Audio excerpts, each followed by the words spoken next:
Under the same moon, we share the love, embracing the differences like hand in glove. Spreading peace and joy, it's a beautiful sight. Together we shine in each other's light. And now do we stand in love's pure might, watching the world share in love and light. Hearts beating as one in our peaceful flight. Colors of harmony painting the night. Night and we stand in love's pure might.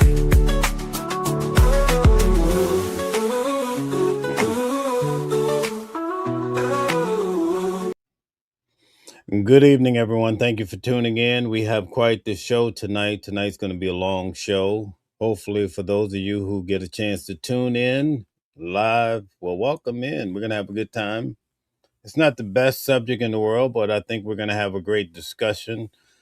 For those of you who are tuning in on the playback, make sure you hype up the video, show some love to your brother indeed. And I want to thank you guys for all the people who have been putting up with me with all my travels. I went to Turkey. I came back. I went to Charlotte, North Carolina, came back. Immediately after that, I went to Egypt, came back, and then I went to Florida. So, thank you for all the individuals that have been tuning in with me.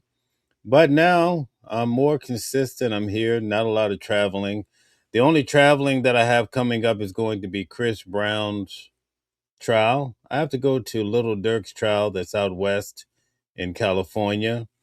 And also, I believe I will be going to Mississippi in regards to Nolan Wells. So just a little bit, but that's not like going to Egypt and walking around for 2 weeks. Tonight, we're going to get into this whole ordeal with Nolan Wells. Please hit the like button, share, and subscribe to the channel. Tonight, we're going to do something quite different. Sometimes I have these big debates with people trying to help them to understand whether a case is nefarious or not. But tonight we're going to do it different. We're going to go back in time. We're going to look at some of the first statements in regards to Nolan Wells. And then we're going to end the show today we're going to actually go through the entire autopsy debacle that they had today out in Chicago. Now, what I want you guys to keep in mind, right? I'm not trying to make a point. I'm just telling you something that I observed. Imagine in this case, Nolan's parents have been flown. They've gone to New York for a press conference. You had a chance to hear from them there.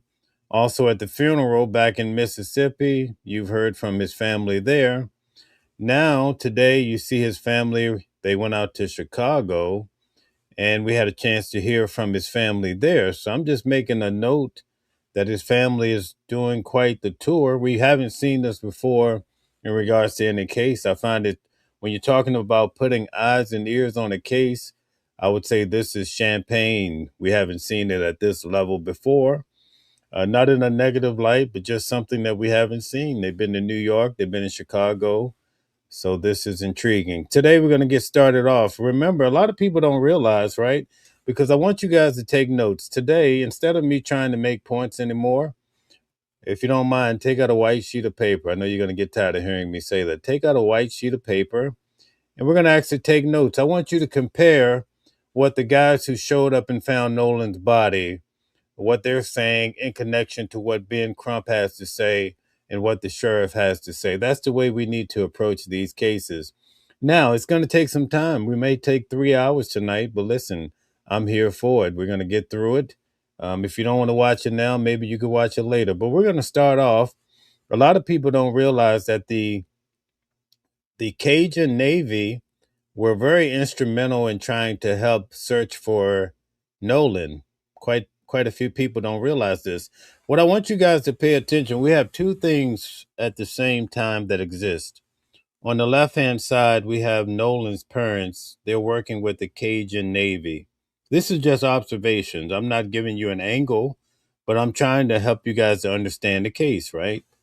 So on the left-hand side, the parents are working with the Cajun Navy. On their platforms and on their side of the people that they really talked with and people in their synergy, they expressed the narrative that, from what I can gather, it was an accidental drowning. Okay. Now, keep in mind when I show you the video, the Cajun Navy guy is going to say, listen, Nolan's mother called me to go to the coroner's office. Okay. So she's calling this guy, right? And this is not negative. I'm just pointing it out. I want you guys who really work with this channel, I want you to really see what I see. Maybe you'll understand my position. Okay. So the people that she asked to go with her to the coroner, they're really expressing this is not nefarious. These boys didn't do anything wrong, okay? But sometimes in the same day, the mother would then go with Benjamin Crump, and we get a different approach to the case. So we have two extremes happening at the same time, but the parents are a part of both sides. I want you to just keep this in mind as we go through a lot of information today. We're going to get started now. I'm going to pause at certain places just to help point out different things. I don't want to push my narrative, but I want you guys to come to your own conclusion about what might be happening in regards to some of these cases. Let's get started. This is the first guys here that were involved in finding Nolan. We're going way back to the beginning, and then we're going to bring it all the way till today. You're actually going to see some contradictions. In fact, today, and I'm not being negative, I'm just pointing out. Benjamin Crump, he made a strong point today at the autopsy reading that Nolan was found and his body was fully clothed. Are you guys with me? His body was fully clothed. And so then you start to wonder, well, wait a minute. We see videos, Nolan is in his shorts. So you mean to tell me he put his clothes on and then went swimming again and he drowned? Okay. All right. That's a viable question, right? But then these same guys I'm going to show you, they came back and they corrected him. And they're saying, no, that's not what we said. In fact, I'm going to show you what the guy said himself. But he actually expresses that Nolan only had on his same shorts when he was seen lying with his face down in the water, drowned. Okay, so I'm just helping you guys to go back in time. But as we take notes, remember, because tomorrow night we're going to do another deep dive, and I'm going to show you, we're going to look at the press conferences, and now we're going to put this whole thing together. So let's get started. Thank you. Hit the like button, share, and subscribe as we go through this information. It's very important. Thank you. You can go out there and deliver those services.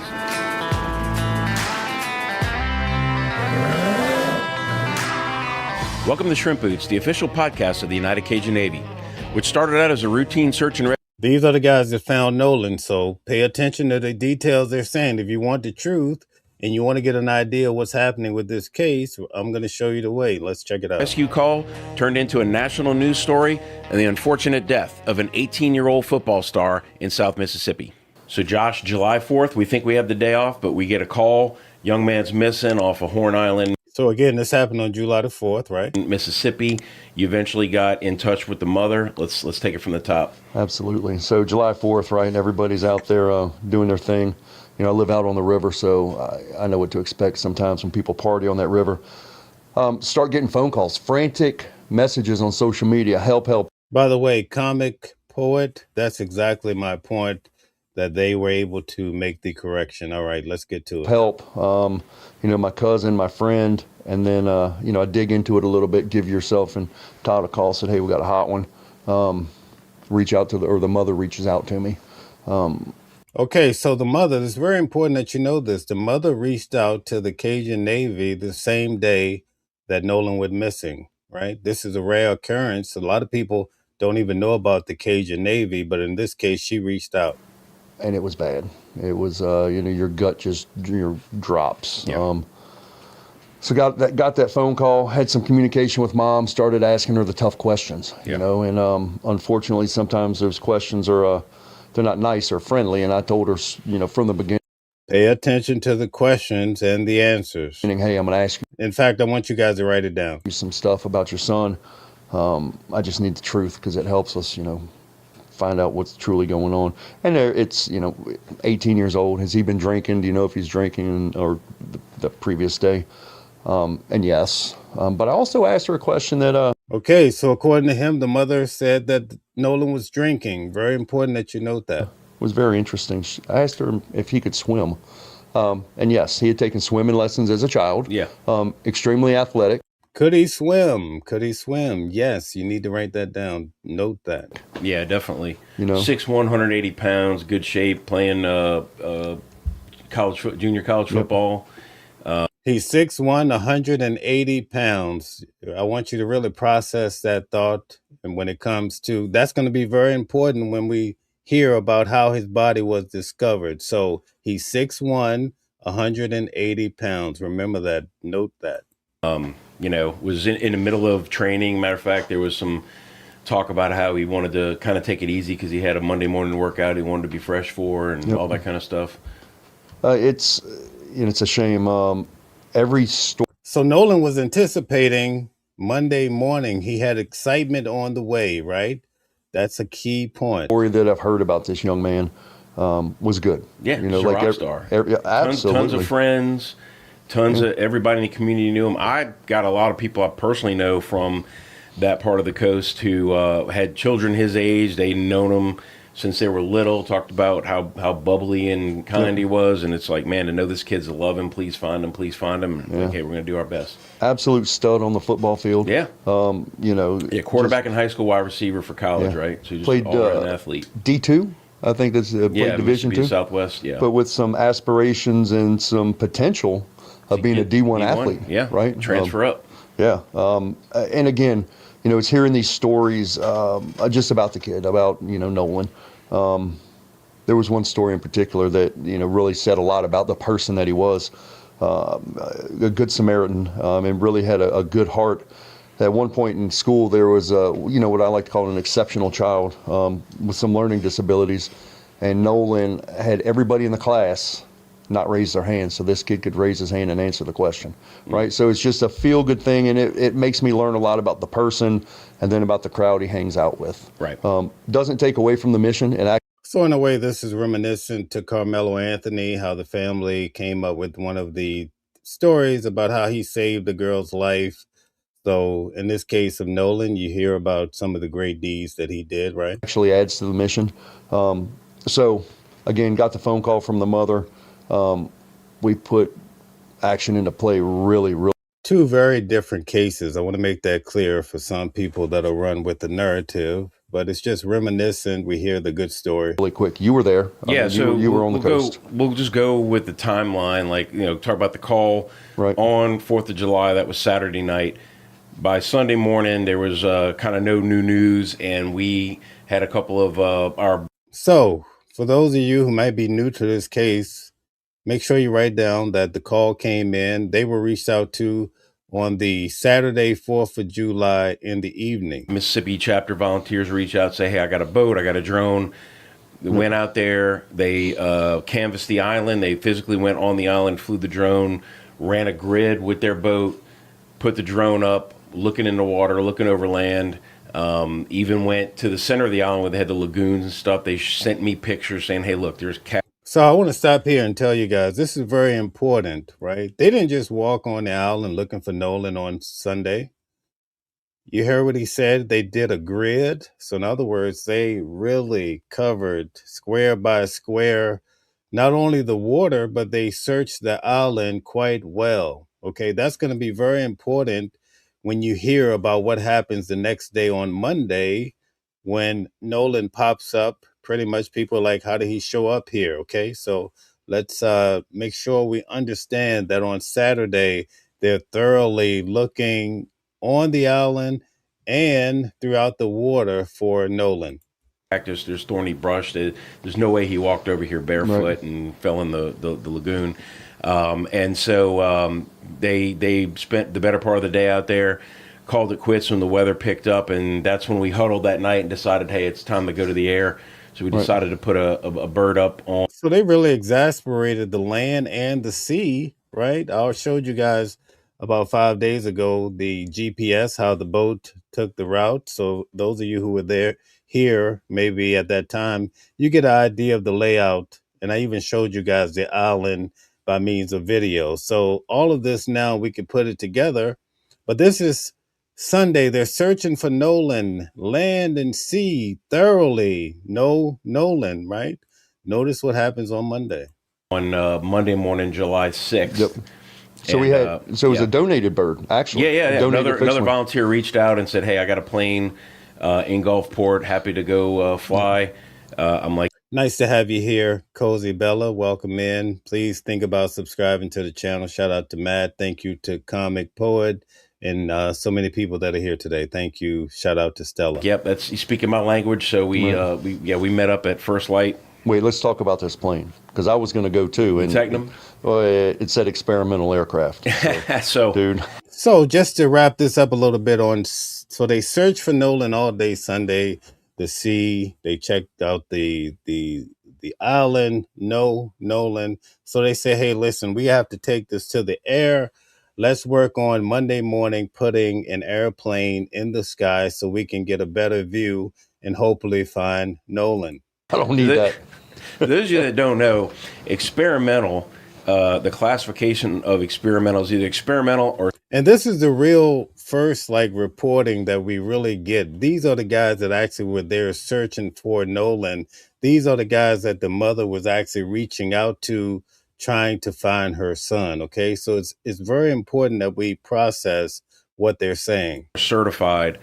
Certified is the FAA designation that it's like a manufacturer that the FAA knows well. They know everything about the plane. But if you want to have worked on it, you have to have an A&P, an actual aircraft mechanic, and everything has to be logged. Experimental just means that you're allowed to work on it yourself. And a lot of times experimental planes, some people, like you hear about people buying a kit plane, putting together themselves, and then they can work on. So the point is that experimental doesn't mean we don't know if this thing's going to fly or not.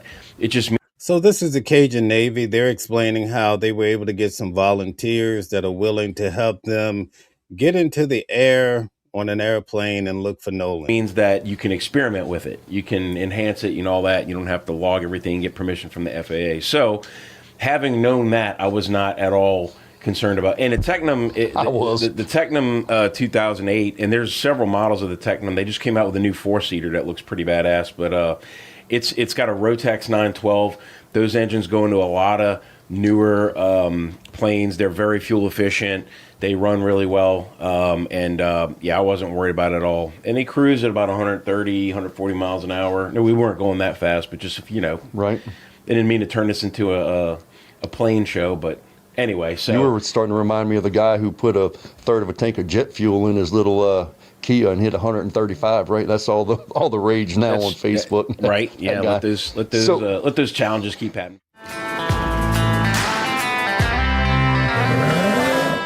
Shrimp Boots, the official podcast of the United Cajun Navy, is brought to you by Cajun Navy Rum and our friends at Red Reed Spirits. The United Cajun Navy distilled right here to the folks at July Monday morning. Daylight. Wheels up about 6:30 a.m. Yeah.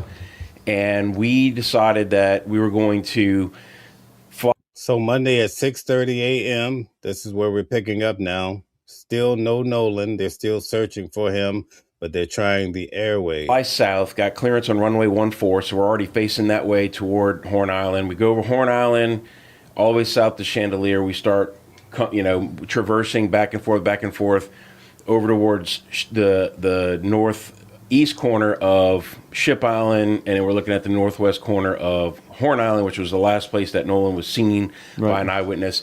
So we're flying for a couple hours, and we start making one of our tracks back north. Noticed a couple of boats on the beach that weren't there before. We descended. We started circling. We could see that there was a... Thank you, Cozy Bella, for becoming a member. I really do appreciate you. And there was more boats coming in, in a line. And they were obviously law enforcement boats or Coast Guard or whatever. They were official vessels. And they were starting to set up a command post on the beach. And we figured something was going on, something was found. And then we get the call. I get the call from you or the text from you that said, hey, they think they found them. And so we did an RTB. And then so I get back kind of flip it back over to you. You're in Ocean Springs with Nolan's mom. So I was at the pick it up boat. from there. So I was at the boat This launch. is Monday Monday mid-morning. Yeah, 9 o'clock. Yeah. 9:15, somewhere in there. So I got the call. Obviously, you know, So they started off at 6:30. By 9:15, Nolan has been discovered. we were coordinating with the local law enforcement, Jackson County, Mississippi Sheriff's Office, and great to work with. Yeah. One of the reasons I got the call initially from Nolan's mother, as well as some of the families, that they felt that more could be done. Right? They personally felt, and this is with every family or every person that's missing, hey, we want everything. So it's very important to note that on July the 4th, Saturday, the mother and some other people are reaching out to them in regards to where's Nolan? This is what happened. And even on Monday morning, he's saying the mother is reaching out to him. Out there, and Right. obviously we do that. Thank you, Cozy Bella, for the 1,000 gems. I think it's the first time on this channel. Thank you. That first day, that Sunday, we had 4 boats, 2 drones, multiple people on the ground. Our seaplanes were on standby as well. But after the island was clear, there was really no use for a seaplane, Right. just based on a float plane, we'll call it, right? Guys, hit the like button, share, subscribe. Thank you. So yeah, I get the call from the Sheriff's Department, and I'm almost to the Lake Mars boat launch, where the ICP was, and I found out before the mother. They And called me. ICP, Incident Command Post. Incident just for Command Post, everybody right? that doesn't- The sheriff. Everybody knows our acronym. RTB means return to base, by the way. I said that earlier. We need an acronym, Jar. You put a buck do. in every time you use it. Yeah. Okay, so he actually finds out before the mother. So I get the phone call from the sheriff. Then the mother calls me immediately after. Sheriff calls me. He calls the mom. Mom calls me. And I asked her, you know, she was obviously got the news. Yeah. I asked her where she was. She was about 10 minutes out. So I'm at the ICP right there at the boat launch, literally just starting to meditate for a minute, right? Yeah. Because I knew what was coming. Mother and father get there. And this is one of those stories that'll get you. Car pulls up. I see them coming. They're white Volkswagen, whatever. Yeah. And mom gets out and runs to me. I mean, literally runs to me 15 yards, gives me the biggest hug ever, in tears, and collapses in my arms. It's got to be a devastating moment. It's one of those moments I won't forget. And it's a driving moment, right? From there, we literally sat on the ground, Brian. It was interesting. You know, they offered the command post, the command vehicle for us to go sit in the air conditioning, and we're... For those of you that are just coming in, we're going to cover the autopsy report today by Benjamin Crump and the others. But before we get to that, we're setting the stage by going back in time, and we're actually gleaning some of the details that occurred along the way. This is the earliest point, I believe, of the individuals who were instrumental in finding Nolan. They were a part, the mother was actually reaching out to them. We're going to work our way up until today. And then tomorrow, we're going to go through all of the press conferences. Let's get to it. I'm on the ground. She's on the ground. She's crying. I got my arm around her. Nolan's father was there. And it was just one of those surreal moments where, Sure. you know, we're all saying a prayer, and we know that that's the beginning of some really hard times. The worst day. Meet people on their worst Yeah. day. Absolutely. Happens. So a lot of times people ask me how I do it, right? Or how we do it as a team when we find cadavers or people who are unalived. That doesn't bother me. Those moments where it's the family. The people that are still alive. That's what gets you. that's what gets me. Yeah. So from there, Sheriff's Department, the people were starting to gather, right? People were gathering up. They were letting them through. Family, large family, great people. So they actually moved his remains to another location, so they could offload and get him where he needed to go. Did they helicopter him out, or did they put him on a boat? Because when I got back to Gulfport Airport, I saw the medevac spinning up, and I thought maybe... What's interesting about this so far is that Nolan is discovered pretty much where some of the young men basically said he was last seen. And I think this is what has a lot of people up in arms trying to figure out, well, we understand, let's say if he did drown, how did he, they remember now they searched Sunday. They did not discover him, right? Basically, he wasn't where they found him on Monday. He couldn't have been there on Sunday because they searched it thoroughly. So that's why people are saying, well, how did his body go out to stream and then come back to pretty much the same place where they're saying he was last seen? These are very good questions, and everybody wants to know. Could have been going on a routine call for the hospital, but I thought maybe they were going out to the island. I didn't watch them depart, so I don't know which way they went. I have no clue, because we ended up going to I went to the coroner's office. Yeah. The mother asked me to be a part of that. So this is the key part right here. The mother is asking them to go with her, or at least this gentleman here, to the coroner's office. Okay, so keep that in mind. And I've been with the family throughout a lot of the steps, Right. which it makes me feel good. Great people, but they have got a path ahead of them. They do. Right. And speaking of that, like, so you have the whole, he's missing. Okay, now we know for a fact that he did not survive. We do have his remains, though. But now we start getting into the controversial moment. Oh, my God. The story is that, as we've been told, it's been repeated a lot now in the media, that Nolan went out to Horn Island on a boat with some of his longtime friends. They get out there around 3 o'clock. The operator of the boat notices that it's taking. Okay, so this is where you need to write down points, right? I told you we're going to do this, right? 3 o'clock, okay? These are the first individuals really involved. And notice the time frame, because when we look at the GPS is giving us the hard times when the boat leaves. He's saying that the young men are saying that this happened at 3 o'clock. So we're going to go back, but I want you to document this, because we're going to put all of this together. It's going to take some time, but I'm here for it. Are you? He's missing. Okay, now we know for a fact that he did not survive. We do have his remains, though. But now we start getting into the controversial moment. Oh, my God. The story is that, as we've been told, it's been repeated a lot now in the media, that Nolan went out to Horn Island on a boat with some of his longtime friends. They get out there around 3 o'clock. The operator of the boat notices that it's taking on water. The bilge's not working. He wants to take the boat back to the boat launch. They decide to pack up and leave. Okay, so 3 o'clock, right? 3 o'clock, they're packing up to leave. They notice that the boat is taking on water, right? Now you have multiple individuals involved in this. So 3 o'clock, is this a number, a time that each of these individuals are remembering? Why is it 3 o'clock? Because remember, I showed you guys 5 days ago that actually this GPS, right? The GPS shows what time the boat left. It was at 4:31 p.m. Okay, so we do have some discrepancies here. All right, so just write down that time, 3 o'clock. You'll see why we're doing it this way, because sometimes people, they come up with their own ideas. They listen to so many channels, and then some people don't know the truth from what's fake. Well, we're going to give it to you straight.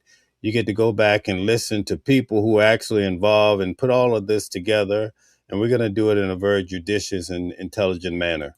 Nolan is talking to some other friends at that point, says, no, I'm good. I'm going to hang back and I'll catch a ride with somebody else. His friends leave shortly after that, presumably.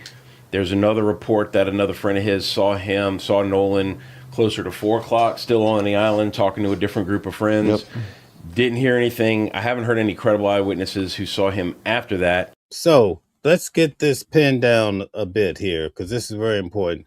So the captain of the boat realizes there's an issue. We got to get out of here. You have to come to your own discernment whether this sounds like a real story or not, but we're just noting different things. So everybody pretty much is saying, listen, we're going to get out of here except Nolan. The narrative, right? The narrative is that Nolan says, nah, you know what? I'm just going to hang out here. I know that this is tough. It's a lot of time. But guess what, guys? I have time tonight. So we're going to go back and listen to this again.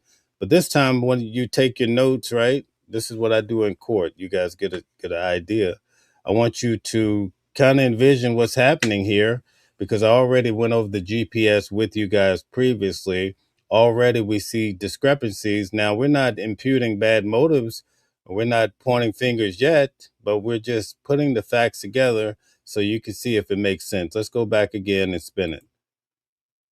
There, Sheriff's Department, the people were starting to gather, right? People were gathering up. They were letting them through. Family, large family, great people. So they actually moved his remains to another location, so they could offload and get him where he needed to go. Did they helicopter him out, or did they put him I on don't a know. boat? Because when I got back to Gulfport Airport, I saw the medevac spinning up, and I thought maybe could have been going on a routine call for the hospital, but I thought maybe they were going out to the island. I didn't watch them depart, so I don't know which way they went. I have no clue, because we ended up going to I went to the coroner's office. These are the guys involved in what they tried to rescue, but ended up basically finding his body. Yeah. The mother asked me to be a part of that, and I've been with the family throughout a lot of the steps. Right. Now, this is the part I really want you guys to focus on. We're going to have two tracks moving here. We have these gentlemen, which I think they do a great work, but I want you to not only factor in what they're saying, but I want you to capture the spirit of the law. I want you to note what is their position on the three guys that actually left. And I want you to see what these guys could potentially be telling the mother as far as if this was nefarious or if it was an accidental drowning. So you have these individuals, but at some point we're going to put in the Ben Crump and the Al Sharpton, and we're going to look at what they're saying about this whole event. And you're going to see that they're starkly different, okay? But it's very important that you see how each group is talking about the mother and the father, and also note what the father and the mother, how much credence they put into these individuals. Which it makes me feel good. Great people, but they have got a path ahead of them. They do. Right. And speaking of that, so you have the whole, he's missing. Okay, now we know for a fact that he did not survive. We do have his remains, though. But now we start getting into the controversial moment. Oh, my God. The story is that, as we've been told, it's been repeated a lot now in the media, that Nolan went out to Horn Island on a boat with some of his longtime friends. They get out there around 3 o'clock. The operator of the boat notices that it's taking on water. The bilge's not working. He wants to take the boat back to the boat launch. They decide to pack up and leave. So I want you guys to note this. It's the operator of the boat that's encouraging them to leave. It's the person they came with, right? And there's a measure of responsibility in harmony with maritime law in regards to, we're not going to get into all of that, but it's very important that you recognize people, places, and things as you're taking your notes, so that when new information comes in, you can say, well, yeah, this doesn't make sense to me because such and such said this, or I heard this here, okay? Talking to some other friends at that point, says, no, I'm good. I'm going to hang back and I'll catch a ride with somebody else. His friends leave. Shortly after that, presumably, there's another. Okay, so this is coming from the Cajun Navy. There's no mention about a girl yet, right? What did he just say? Nolan said, I'll just catch a ride with somebody else, right? Does that make sense to you? That's all. We're not pointing fingers. We're just noting various points of interest when it comes to this case. Report that another friend of his saw Nolan closer to 4 o'clock, still on the island, talking to a different group of friends. Yep. Didn't hear anything. I haven't heard any credible eyewitnesses who saw him after that. But that puts him on the island, presumably after his original friend group left. So now Okay, so you hear what he just said? That puts him on the island after his original friend group left. Well, guess what? They didn't leave until 4:31, folks. There's something wrong, okay? All right. We already went through the GPS. The GPS tells us exactly when the boat left. It happened. See, that's the thing. When you get the facts, when people pull the GPS or they pull your cell phone records, it's hard for you to get around that, okay? So we've come up with 2 times here. 3 o'clock, the friends are saying, okay, they had to get out of Dodge, so to speak, because the captain is saying, hey, we got to get out of here. Somebody said they saw him closer to 4. Well, lo and behold, according to record, the boat did not leave at 3 o'clock. It left at 4:31. That's a whole hour and a half difference. Right now, We're just taking notes. Let's keep going. We have the gap of from then, about 4 o'clock on July 4th, to when he went in the water, which we don't know. I'm assuming that was before dark, before all the boats left, and he did not make it back out of the water alive. So now you have the beast of the social media. Oh my God! Of people, clickbaiters and rage baiters, going out there and making up all kind of stories, and now you have these kids who. That's true. We've seen a lot of stories get made up, and people are making up more stories in regards to the autopsy report, which we're going to get to that in probably within the next hour.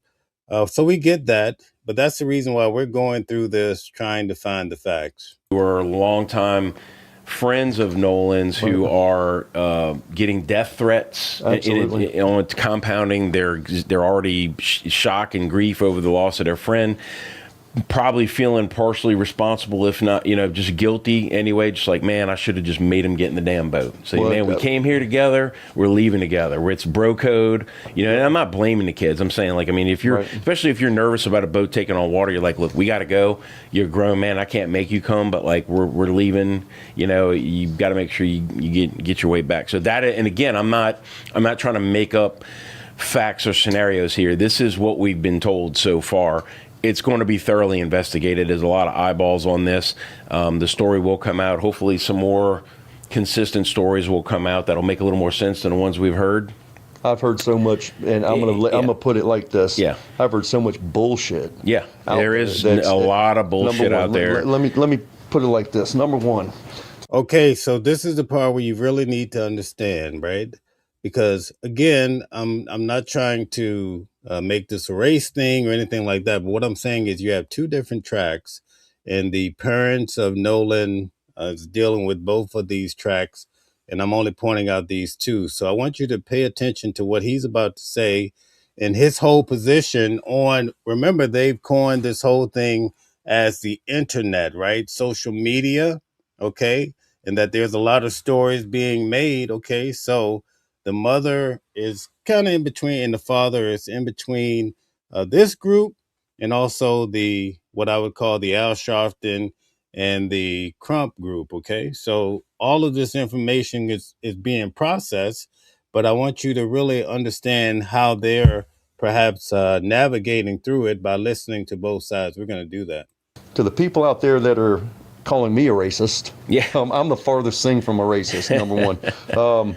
I spent 18, 19 days walking the streets of North Baton Rouge looking for Jadarius Manyweather in what they call the worst part of Baton Rouge. Well, I'm gonna tell you, I'm a part of that family. Excuse me. Yeah. Farthest thing from a racist. So if anybody out there wants to call me the face for racism, on Facebook, get up from behind that keyboard and come say it to my face, because I'm fed up with that shit. If you want to donate to the United Cajun Navy, you can use Visa, MasterCard, American Express to cover, but we don't take the race card, unfortunately. Right. So right, exactly. But, I always say we're not racist. We stereotype. It's a lot more efficient.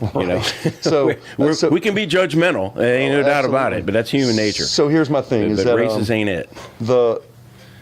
That card's. So if you listen to them talk, right, they're helping you to understand that they're getting some pushback in regards to race, and they're just saying, listen, this is not what we're about. We don't choose the people that we help and we assist based on the color of their skin. That's the theme that you can kind of glean from what they're saying thus far.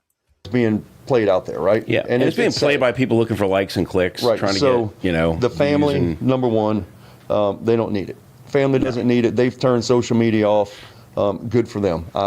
We've discussed it, and she doesn't need it. The family doesn't need it. Well, and then, of course, now. Okay, so notice what he says. He says he's talked to the family. The family don't need it, okay? So you got to kind of understand what's being said here, and you have to be able to put it together with the other side information that we're going to look at with Ben Crump and Al Sharpton. The family has retained Ben Crump, who's a well-known civil rights lawyer, and say what you want about him or the fact that they retained him. But what I will say about Crump is that whatever case he's affiliated with gets a lot of attention. And I believe this case should keep continuing a lot of attention. There's still answers that family deserves. Whenever someone says but, you have to understand what's being implied, okay? I'm just going to go back a little bit. I'm not going to speak on it, but I want you to pay attention to what's being said. He says a lot here in this statement, okay? I want you to check it out.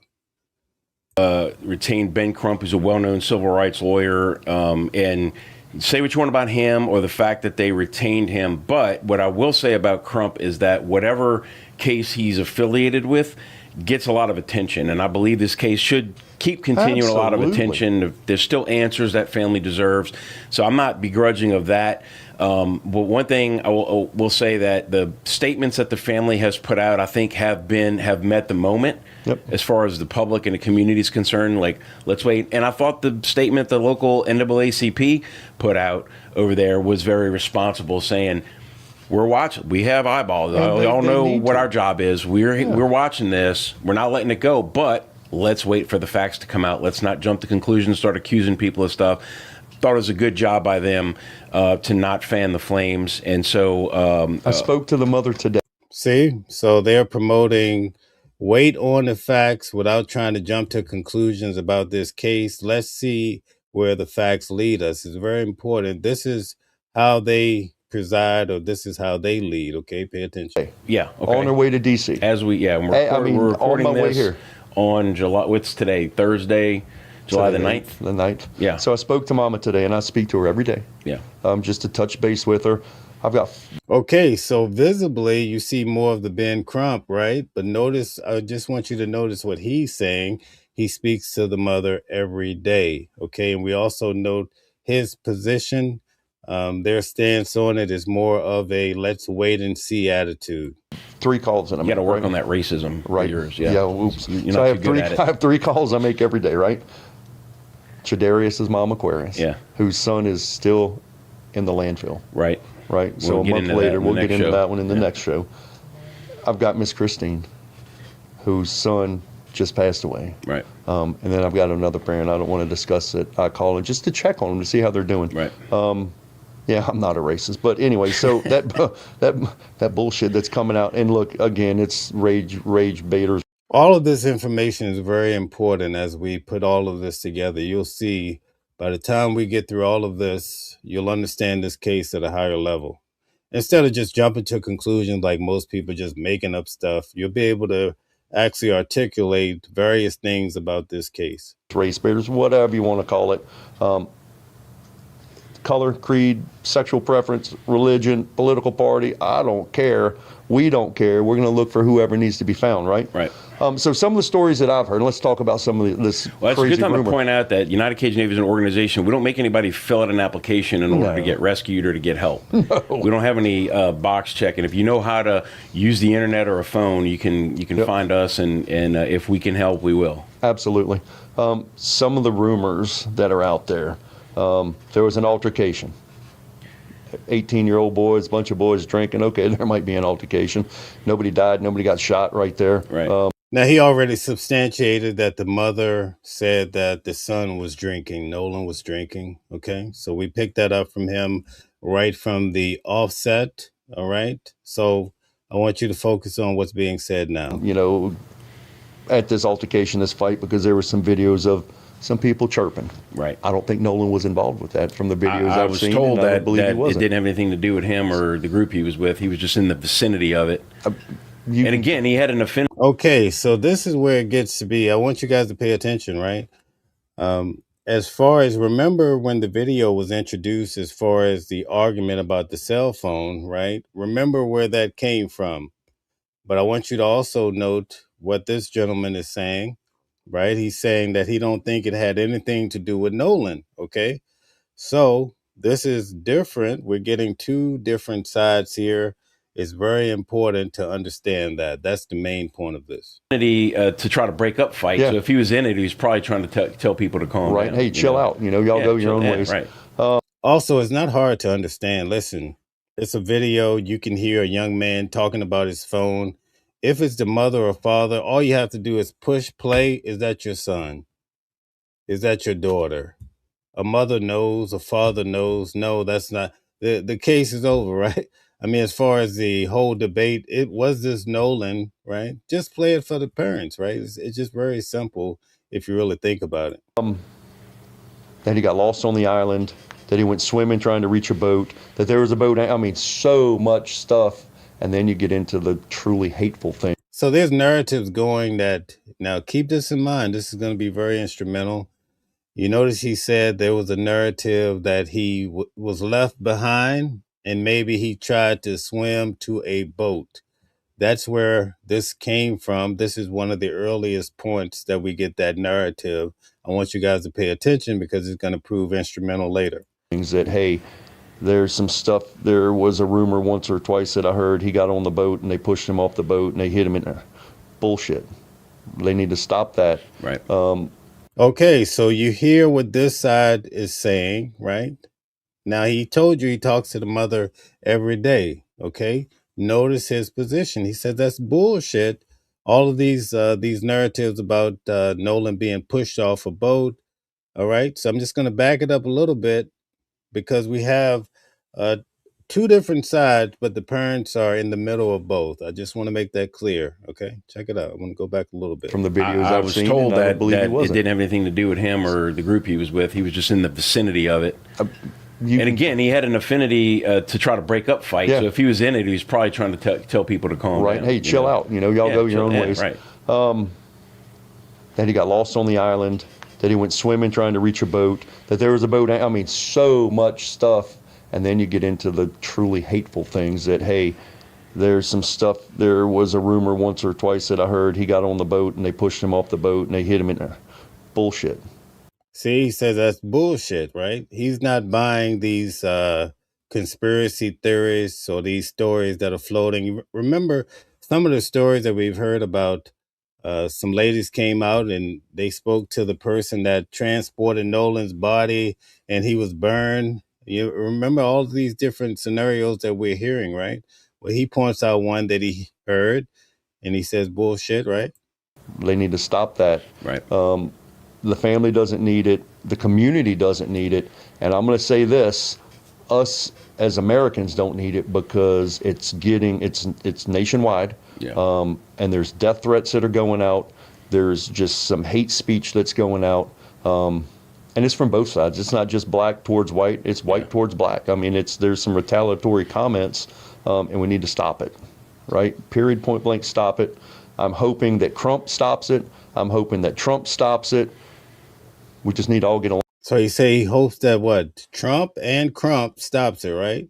Okay, pay attention. Right? I mean, that's the thing. I blame Team USA for getting knocked out by Belgium of the World Cup because now we don't have anything to focus on. We got still like another month and a half before college football starts. Should we go after the Belgianese? Is that what they're called? Belgarians? I heard that Belgium might have they might be working on a nuclear bomb. We might have. No, I'm totally joking. We're not going to war with anybody else. God forbid. We have our hands full God now. willing. All right, so now that you process that, we're going to move on. Now we're going to pay attention to more of the details of how Nolan was found.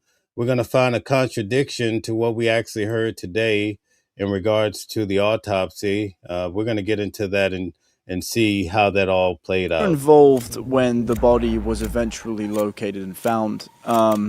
What can you tell me about the state and position that the body was in that hasn't been reported?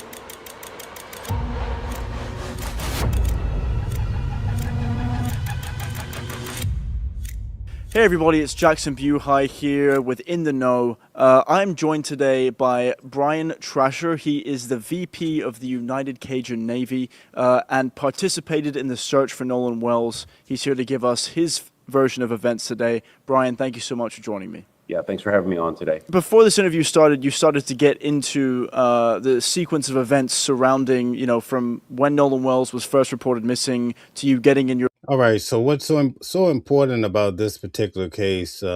Today, Benjamin Crump had mentioned, and one of the key points really to establish that something nefarious happened to Nolan, right? And I'm not here to really separate that or peer into it, but he says that Nolan was fully clothed, right?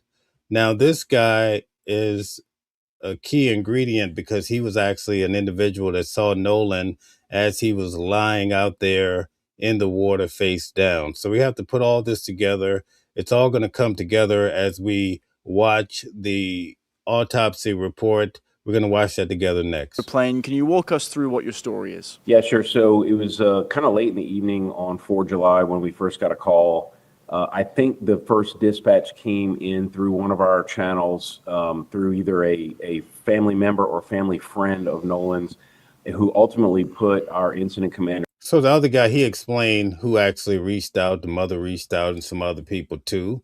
So you could see different individuals explaining different parts of his story from their reference point, right? In touch with his mother, who at that point was in full on search mode. She at that point was very concerned that he was actually missing and was doing everything. They were doing everything they could to kind of retrace the steps, get his phone, get his keys, all that.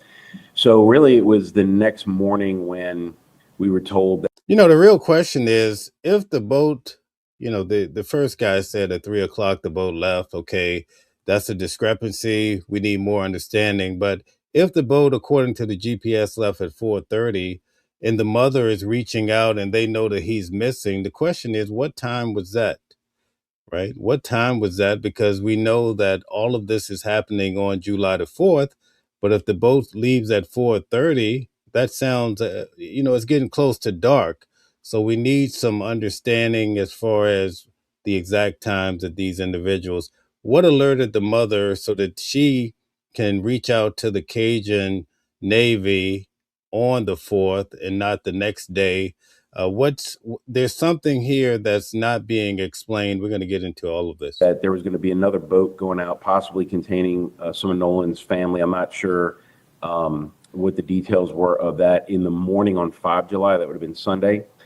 And by late morning, we had gotten basically another call saying, hey, if you guys have any boats in the area and can go out there and canvass the island, would appreciate it. So I had two of my volunteers from the Mississippi chapter from Ocean Springs, actually, that put in like say midday on 5 July.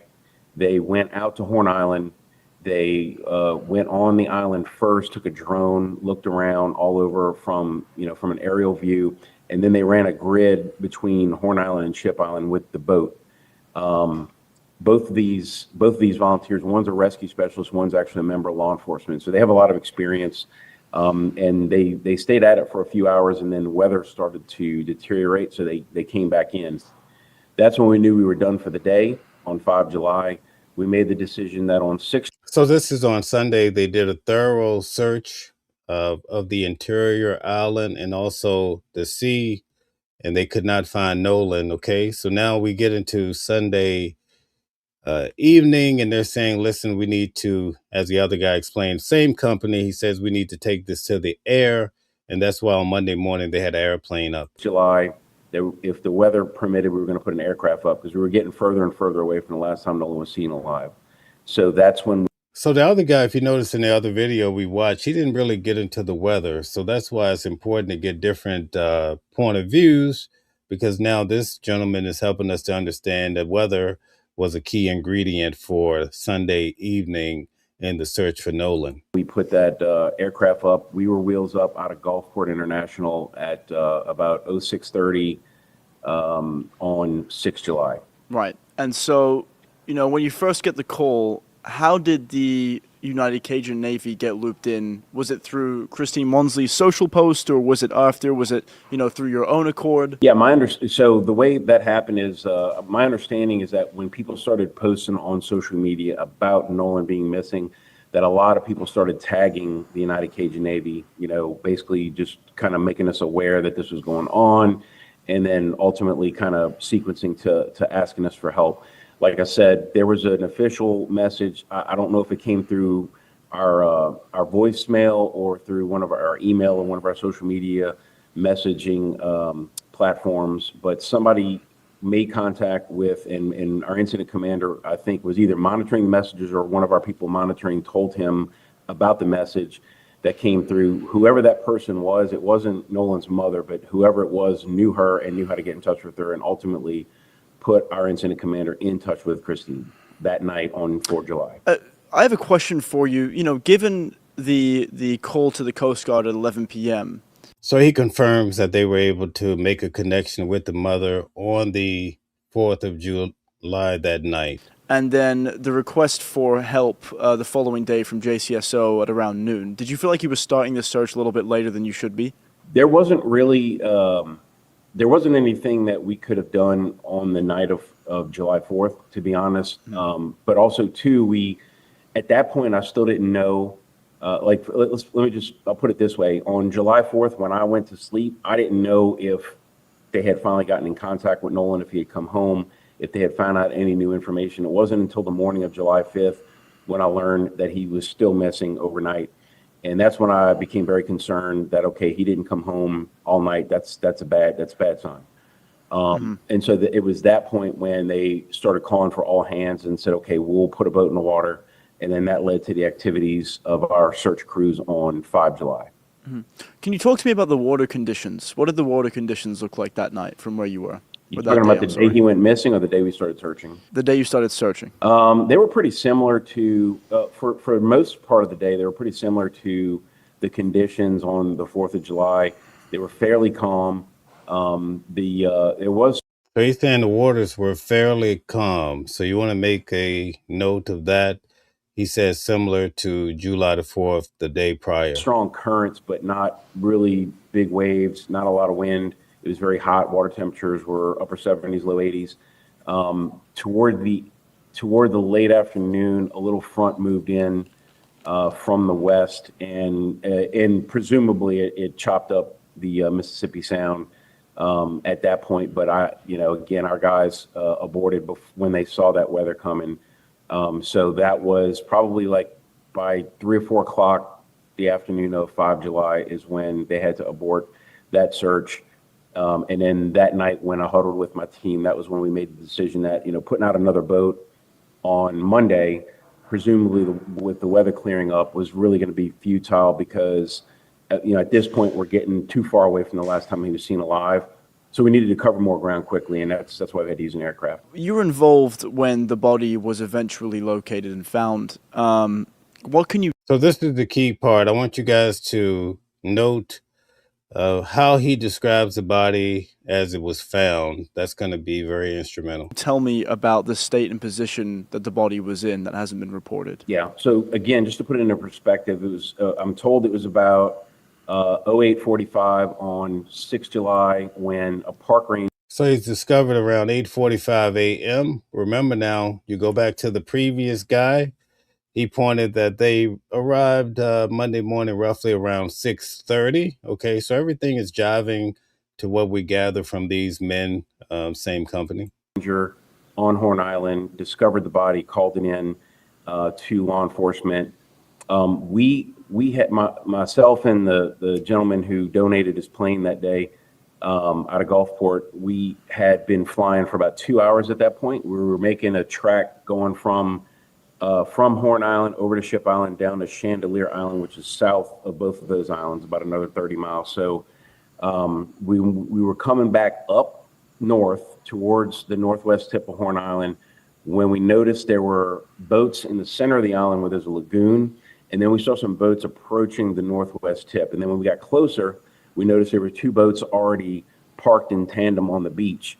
Now, keep in mind, he was found at the northwest. Some are saying he was last seen at the northwest. It's very important to put that together. And that was strange. It was a Monday morning. It was obvious they weren't fishing.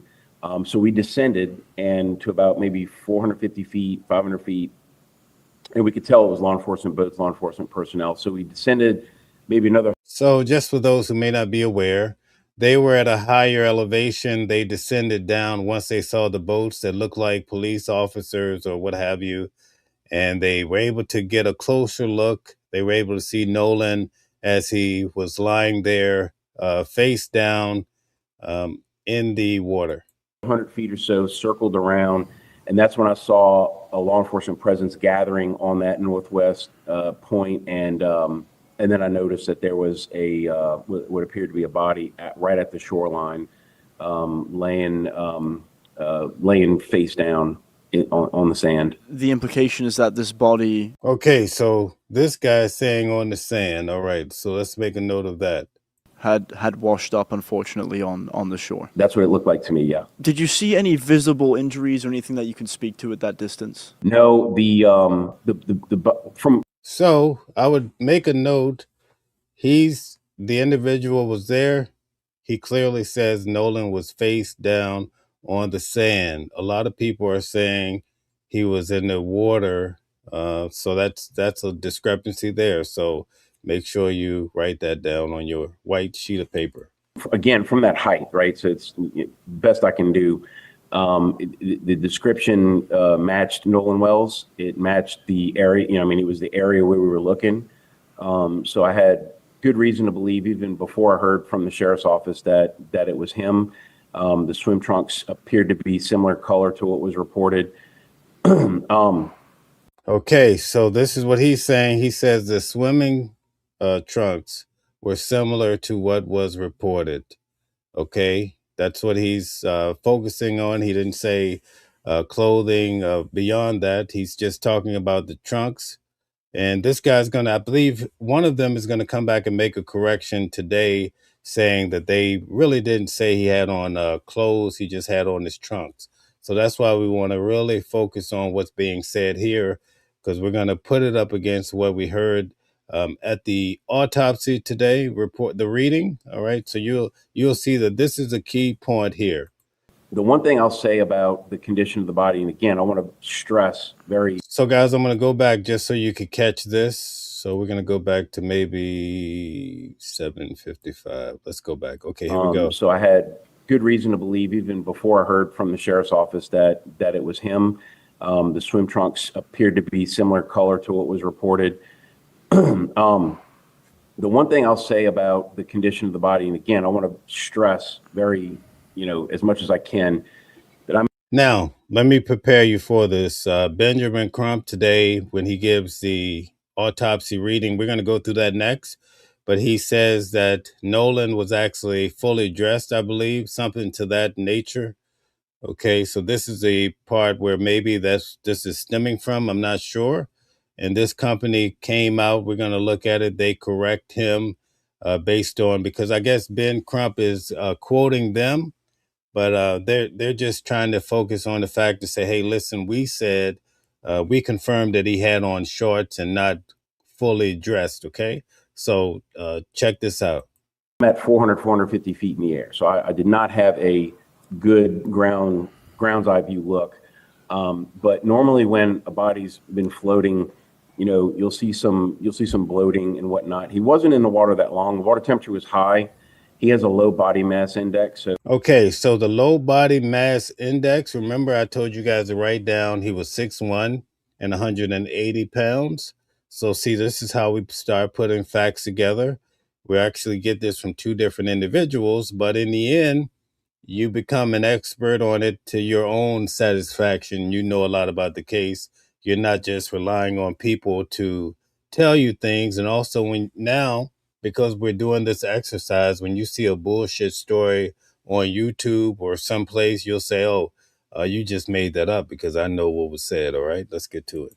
So both of those factors together, normally we'll look for a body to pop up on about day 4, but we knew it was possible it could pop up as soon as day 2, and this was day 2. All right, so they were expecting his body to pop up, and he's saying the body pops up within the time frame expected. Okay, that's a key point to write down. But again, the body, I'm trying to think of the most respectful way to say it. The body did not seem at that height to be disproportionate to the way it should look. Now, I could not get a good look at his face. I could not get a good look of the front side of his body, which was on the beach. I was really looking at his back of his legs, back of his arms, that kind of thing. And so that was my vantage point, and I just want to stress to everybody that that's not an ideal vantage point. It's just what I could see, and plus I'm flying at like 90 knots, so I'm going pretty fast. So I'm really getting when I say a glimpse, it's a glimpse. Was there anything about the location, how close to shore, how far from the shore when he was last seen, that struck you as unusual? I don't want to say unusual, but I would say that the wind and drift patterns that I was studying what had me believing that he was going to be taken through that ship channel between Horn Island and Ship Island and carried south. It's important to also point out that just like maybe 6 or 7 weeks prior to this, there was a shrimp boat worker who had gone off MOB, man overboard, off of a shrimp boat in Pascagoula, which is on the coast, like close to Horn Island, and it took about a week before we found him, but he had washed up all the way down at the Chandelier Island, so that could have also influenced my pattern of thought, just because in a similar, I mean, he didn't go overboard on the island, but it was in a similar area, and he got carried through that channel. Based on where Nolan washed up, my assumption, and again, I'm a search and rescue person, I'm not an investigator, but it seems like what happened was he was carried north, which indicates to me that he might have got caught in a rip current, and it carried him north. And then as the tide slacked and the current changed back to a southward heading, it carried him right back to the beach. The only thing that really stood out to me that I was not expecting is that he washed up very, very close to the last spot where he was seen alive. I wasn't expecting that. Mm-hmm. All right, so that's a bit of a coincidence. What do you guys think in regards to that? Put it in the comments. Do you think it's strange? A lot of people are running a narrative based on the fact that he showed up back to the area. There's stories out there that he was brought back, taken from the island, brought back and laid where he was last seen, as though this is something nefarious that happened. Tell us in the comment section what you think based on, we could say this guy here was involved, but he's probably more of an expert than most individuals that would be watching this. Is there anything you saw or heard during the search that you feel hasn't gotten enough public attention? I think that the biggest thing that stands out for me, and I think this sort of is why I understand the way that his parents have gone about this search and the whole case, is that there's just seems to be no information past about 4:30 that afternoon on July 4th until he was found. Now, I'm told that police have interviewed up to 60 witnesses. There's a lot of people who have turned in images and videos to us, and there's people I know that have turned images and videos over to law enforcement. So there's a lot about this. There's a lot of evidence in this case I have not personally seen, and a lot of accounts I have not heard. But based on everything that people did offer to us, it's just it's just hard to understand why, his friends leave, sometime around 4:30. That seems to be about the last time somebody said they visually saw him on the island with a different. Okay, so now notice his timing is more accurate to the GPS. As time has gone on, you're starting to see the times sync up. So instead of 3 o'clock that his business mate had recall someone saying, he's actually saying 4:30, which now we know the GPS showed that the boat left at 4:31. Friend group, and then just nobody ever saw him again after that. And so that's why I like I said, I fully understand. The parents are like, I mean, it's like a vanishing, and that doesn't make any sense. So like, of course, they want to accept every bit of help they can get and just have it looked into as thoroughly as possible, because they buried their son today, and they need to know why. Mr. Trasher, I sincerely appreciate you joining me today. Thank you so much for your time. Okay, so he was being interviewed the day of the funeral. Now, probably not the funeral that we saw on television, because of what I understand, they actually was able to bury him the day before. So the big funeral that you saw on television, that was the day afterward, or if you saw it on YouTube, wherever you watched it at. Okay, so all of this is very important. So now we get some backdrop on what's happening. So now we're going to get a chance to look at the autopsy report released today. I found it quite intriguing because I was sitting there. I anticipated being able to hear about what happened, because everybody wants to know what happened to Nolan. I will say it took a while for the report to come through, but I was able to fully understand it. But let's get to it now. I want to thank you guys. Hit the like button, share, subscribe as we go through this. Tomorrow, we're going to go back and look at the press conferences It's very important that you watch this entire show so that we can keep putting all the facts together. In the end, you'll see where this is going. Let's check out the autopsy reading today. Let's check it out. For that, we are honored to pause even for a moment to respond accordingly here at our national convention. Momentarily, you will hear from renowned civil rights attorney Benjamin Crump, who will provide updates on the findings of the independent autopsy that was conducted in the death of Nolan Wells. Immediately following that, we will take questions from credentialed media. We will attempt to answer as many questions as we can. However, we want to be respectful of the fact that we do have additional programming that is going on to conclude our convention today as well. So we're asking that all press and media, if you're asking questions, please be concise, give your name, give your media credential, and we'll go from there. But before he comes, we will have the leader of the NAACP, President Derek Johnson, to give opening remarks. President Johnson.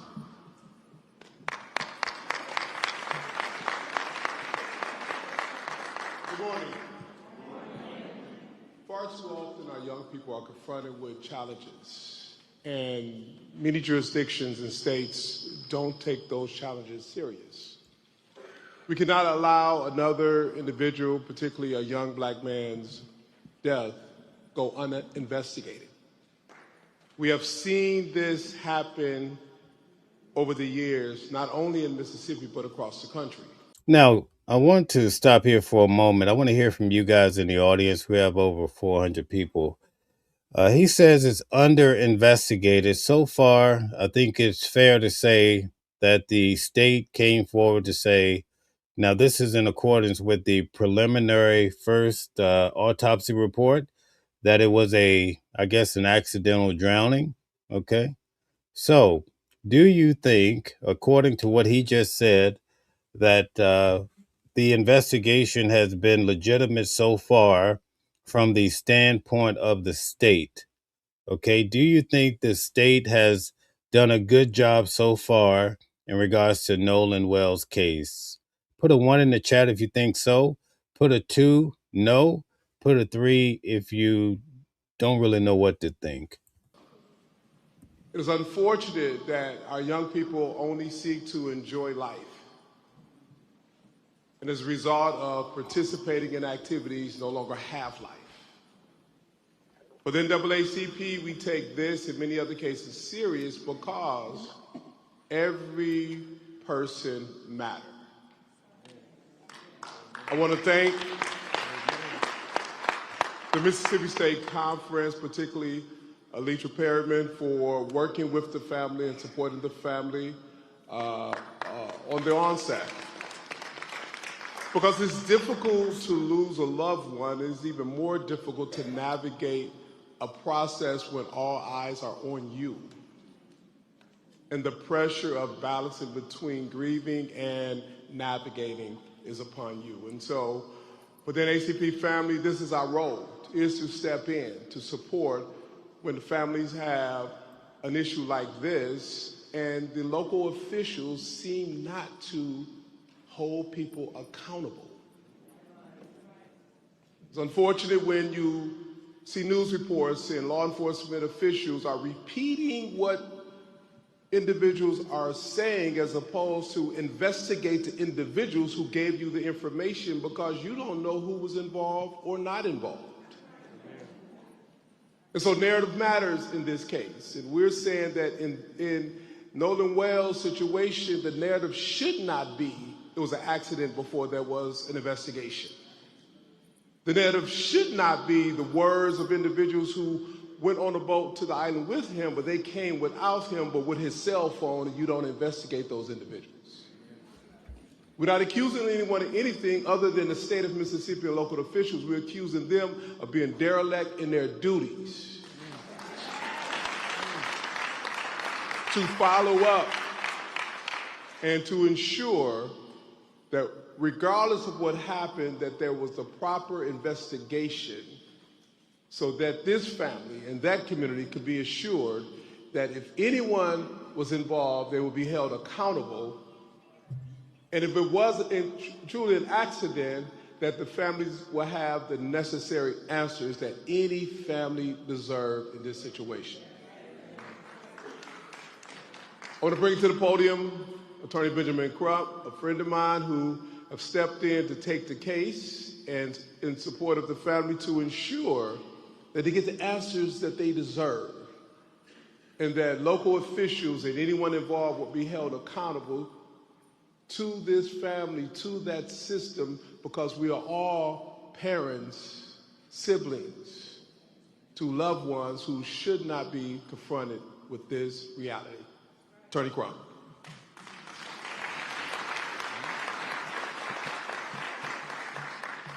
Thank you very much, President Derrick Johnson, for your leadership, for the leadership of the Mississippi Conference of NAACP, and being... For those of you that are just coming in, this took place in Chicago, so the family went out to Chicago. Keep in mind the second, I believe, first press conference was actually in New York, and I believe the second one was down in Mississippi. So the family has been diligently spreading the word along with Benjamin Crump and Al Sharpton when it comes to Nolan Wells. They're doing the homegoing services to help the family go through what no parents want to go through. Thank you to Chairman Leon Russell, my longtime mentor from Florida, who helped raise so many of us. Thank you for always being there, Chairman Russell. As President Johnson said, I'm Attorney Ben Crump, representing the family of Nolan Wells. But it's not just me, it is a team effort of incredible, dedicated lawyers and investigators and paralegals. Attorney Lisa Park, attorney who you'll hear from in a few minutes, Attorney Eric Hertz, Attorney Gary Buchan, Attorney Camila Moore, Cliff Jones, Jared Presson, Alan Williams, our whole team of people who are committed, as I said, President Johnson, on this ferocious search for the truth of what really happened to Nolan Wells.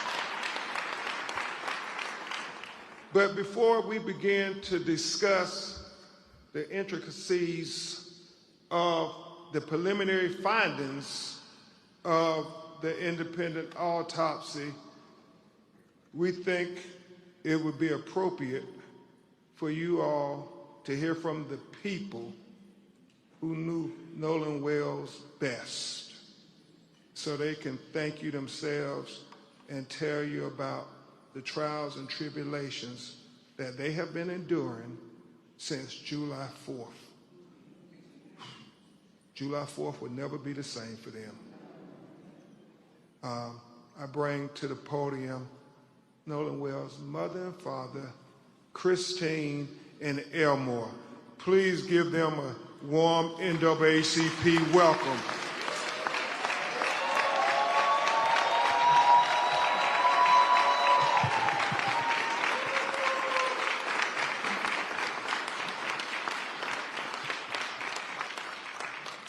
First of all, I want to say thank you all so much. Thank you to President Johnson as well as Chairman Russell. This has been a difficult journey.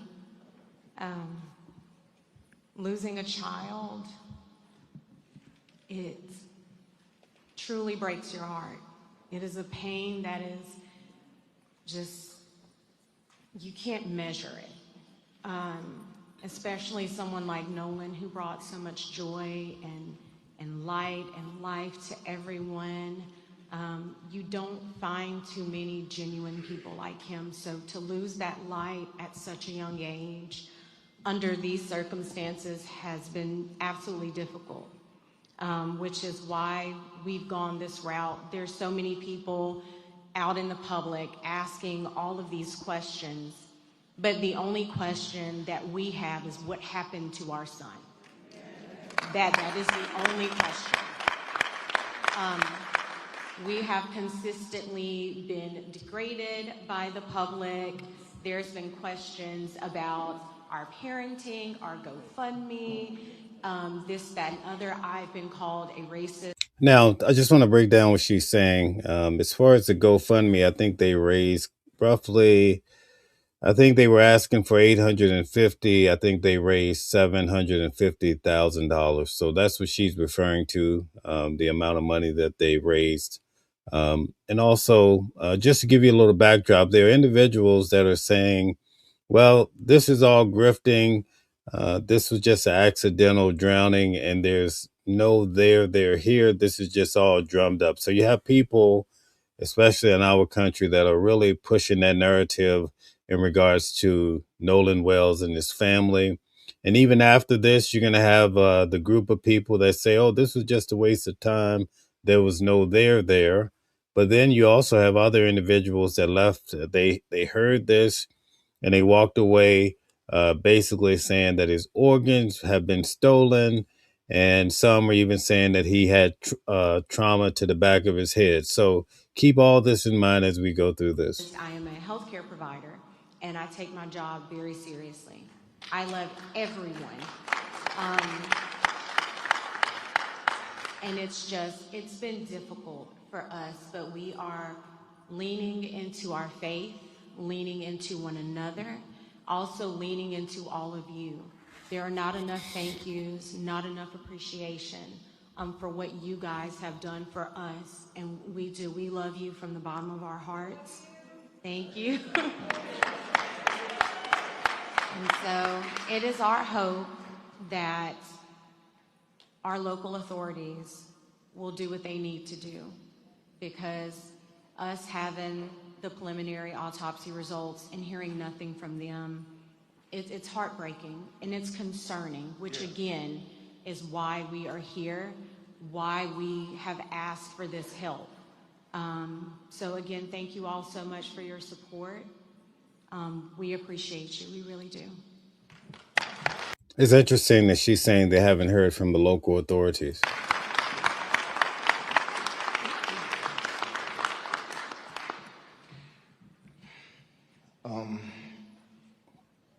Every day I wake up, it's a new challenge. Knowing that a part of me I will never talk to, I will never hold, I will never play around with or get mad at, it's not here anymore. Nolan brought a lot of joy to our family. He was the wittiest one out of everyone. The clown. He loved to put in the work because he wanted to be the best. He wanted to make me and his mother proud, and we were so proud of him just for being the person that he was. He was loving. All his teachers knew him, but loved him. He walks in the room, his aura, you are automatically drawn to it. Never met an enemy. And if they were, they would eventually be friends, because they would eventually bond, and it's gonna be hard. He should be at football practice right now, calling me after practice, Dad, I made this play, or I made that play, or I get a text with 3 or 4 videos of him doing this, running this route, making this block, and what you think I should do? And I will give my honest, because I always tell her, if anyone is going to be totally honest with you, it's going to be me. And it's not because I'm being mean, but people outside of your family are going to tell you what you want to hear. I'm going to tell you what you need to know to make you better. It's going to be hard for our family from here on out. And like I said, every day is a challenge. We're going to miss our son. And like my wife said, we just want honesty. We want to know what happened to our son, because the things that you're telling us, that's not the character of our son. We know our son. I understand, our children would do things that, that would kind of dumbfound us sometimes, but the things that we're being told, that wasn't Nolan. So please keep us in your prayers, keep him in your prayers, and we're going to keep pushing and fighting until we find answers. Thank you guys for your love and support.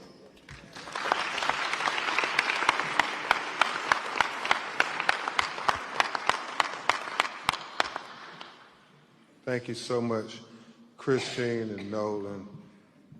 Christine and Elmore, Nolan's mother and father. Before we start to go over the preliminary findings from the independent autopsy, we will hear from Attorney Lisa Park to tell you about who was the forensic pathologist who conducted the autopsy. Attorney Lisa Park.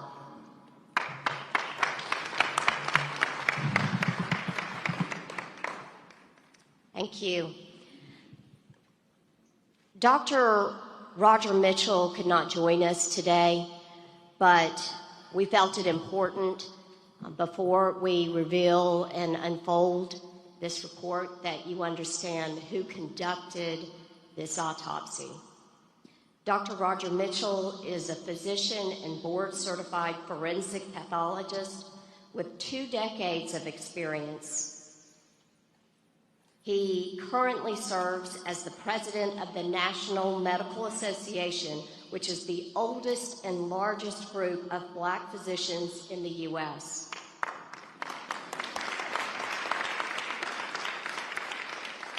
Most recently, he also served as president of Howard University Hospital, chief medical officer of the Howard University Faculty Practice Plan, and chair of the Department of Pathology.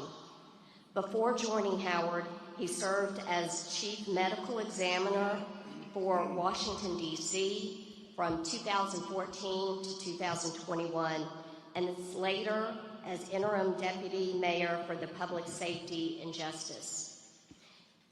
Dr. Mitchell has conducted and managed thousands of autopsies and is nationally recognized for his work at the intersection of medicine, public health, and justice. And for this case, we sought out the very best, and we are proud to be working with the very best.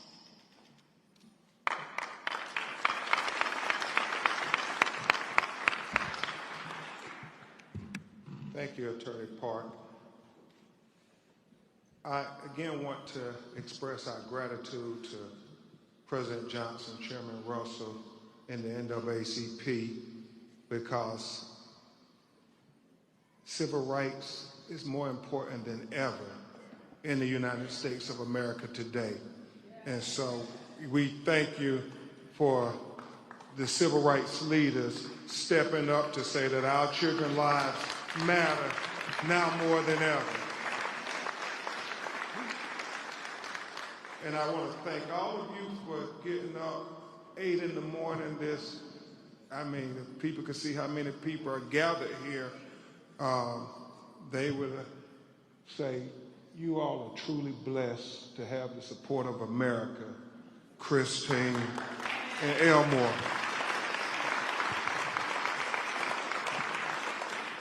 And I want to thank the media for covering this matter, because they don't always cover when our children are taken away from us in highly unquestionable ways. And I do understand there's a lot of news going on in America today. I woke up to them saying LeBron James is going to announce where he's going to play basketball next year. But I'm very happy that the media said this story is just as important.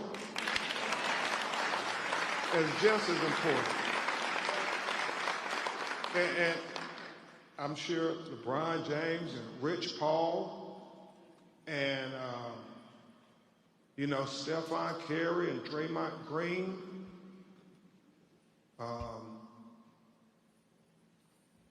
Jaylen Brown, Embiid, Maxey, Giannis, Bam, and many other players in the National Basketball Association will all agree that our children's lives are far more important than where LeBron or any other player will play next year. And so that's why I thank you all for being here, because this news is as important as any news in the United States of America, finding out why is Nolan Wells dead.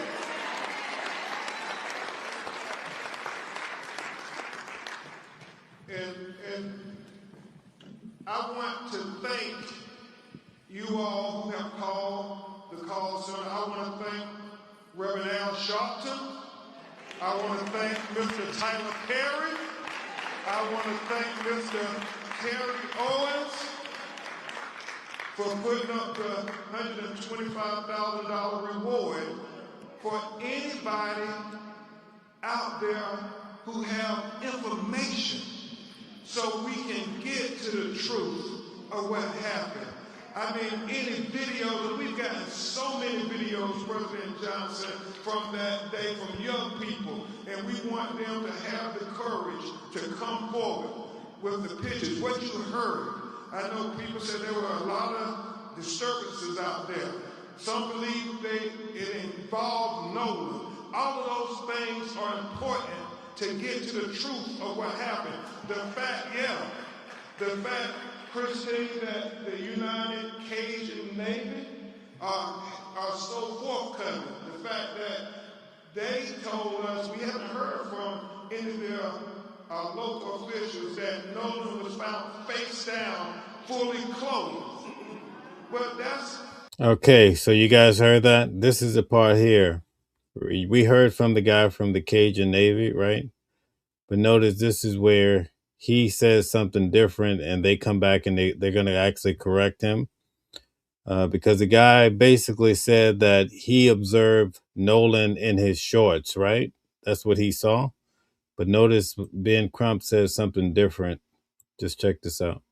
Young people, and we want them to have the courage to come forward with the pictures. What you heard, I know people said there were a lot of disturbances out there.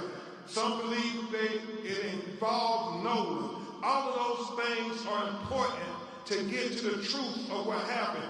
The fact, Christine, that the United Cajun Navy... Right, so this is the part he's quoting the United Cajun Navy, who we just spent about 2 hours going through their words, right? Notice what he says. Are so forthcoming. The fact that they told us, we haven't heard from any of their local officials, that Nolan was found face down, fully clothed. Okay, so he says that they said Nolan was out there face down, fully clothed. Actually, that's not what they said. Not to make a big deal of it, but this is what the media was running with today. I'm just here to show you guys why that's the case. So they ultimately came back and said, listen, we didn't say he was fully clothed. We basically said he was in his shorts, the same shorts, I guess, that were identifiable in other videos and photos throughout the day, July the 4th. Significant to us because the last time we saw him on the videos, he was without a shirt. Okay, so he's saying, listen, last time we saw him in the video, he didn't have a shirt on. Well, that is more consistent to what the United Cajun Navy had actually said. So that's why they corrected him. Just for those of you who may not be aware. At what point did he put on a shirt? Somebody saw something. Somebody knows something. There were almost 300, 400. So based on what the United Cajun Navy said, it appears that he never put on a shirt, and he was actually found in those shorts. All right, just for accuracy, that's all. People, somebody knows something. So, Scott X, we're trying to just make sure people understand that you can call the Nolan Wells tip line. at bencrump.com.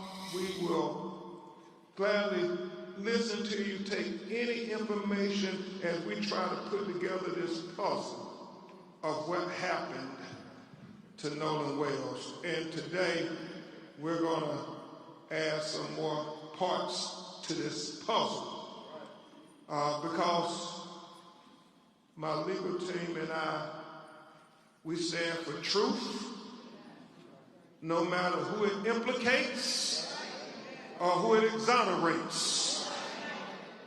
We stand for justice, no matter who it convicts or it acquits. Yeah, and we stand for transparency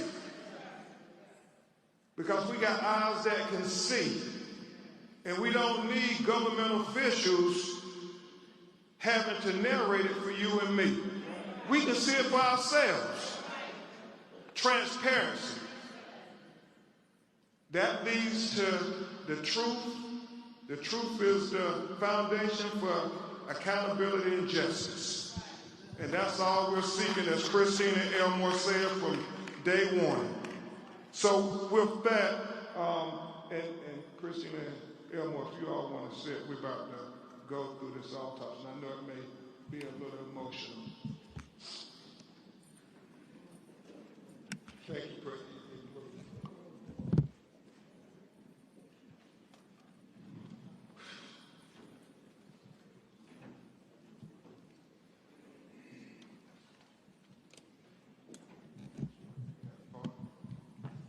So yeah, the family stepped down because this could be quite emotional going through the autopsy. Very similar to in the Carmelo Anthony case, they had the family actually leave out. They gave them the option that Austin Metcalf's family, they were allowed to leave because the medical examiner's report would be too vicious. And so I was able to see that most of the family left.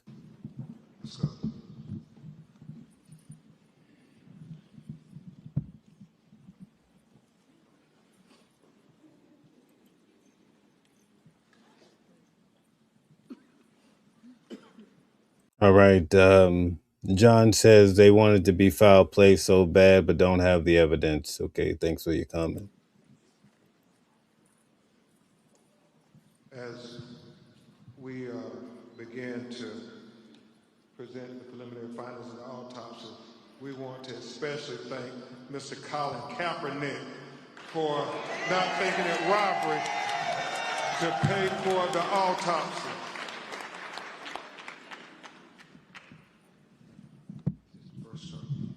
Let's go to the first one.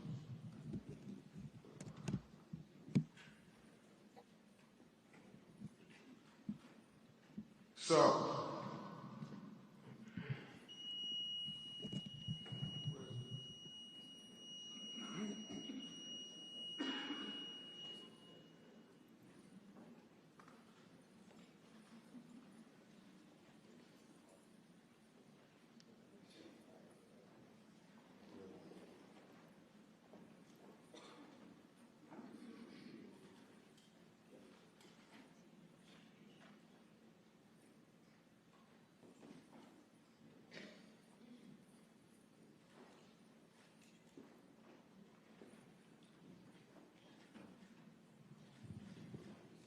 an autopsy will be provided for the media at press@bencrump.com. And so, Mr. Jones, keep that. I'll need this.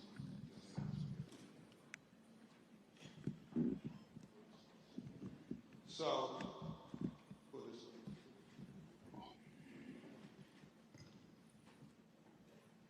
So, Dr. Roger Mitchell, board-certified forensic pathologist, performed a preliminary report on the death of Nolan Xavier Wells.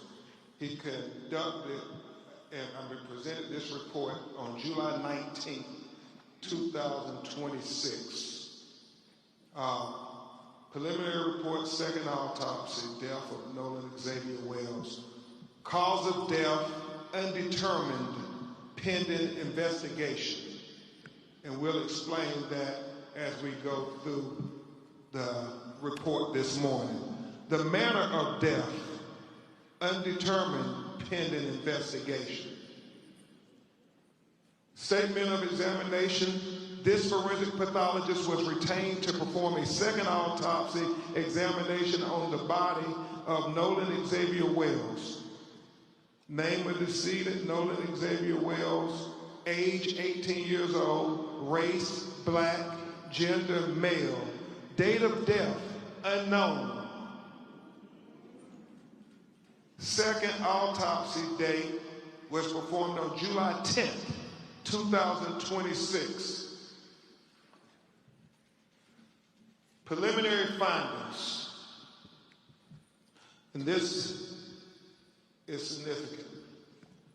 Focal area of red discoloration in the soft tissue of the back of the head, the occipital region.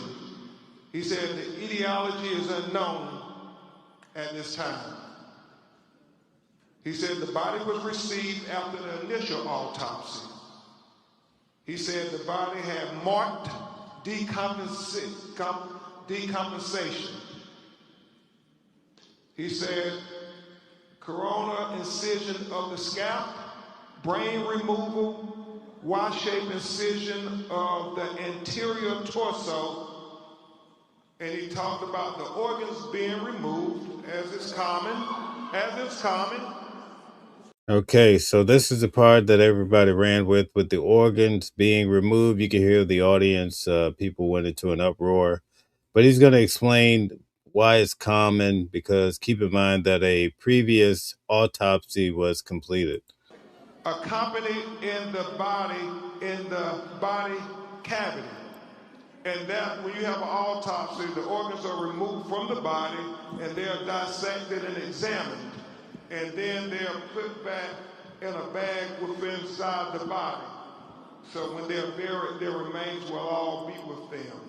But in this occasion, if there's going to be a second autopsy, then the organs are put in the body cavity so the second pathologist could be able to examine the organs as well. Very significant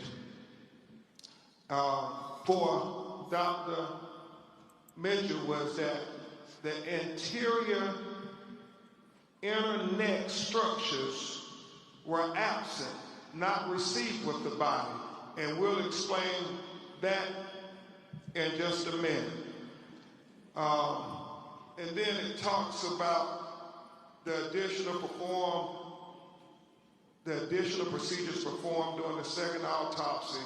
And we'll go into the paragraphs on that there because he explains it better in his narrative. So where's the first page of the discussion? Not the diagram yet. Diagram over there.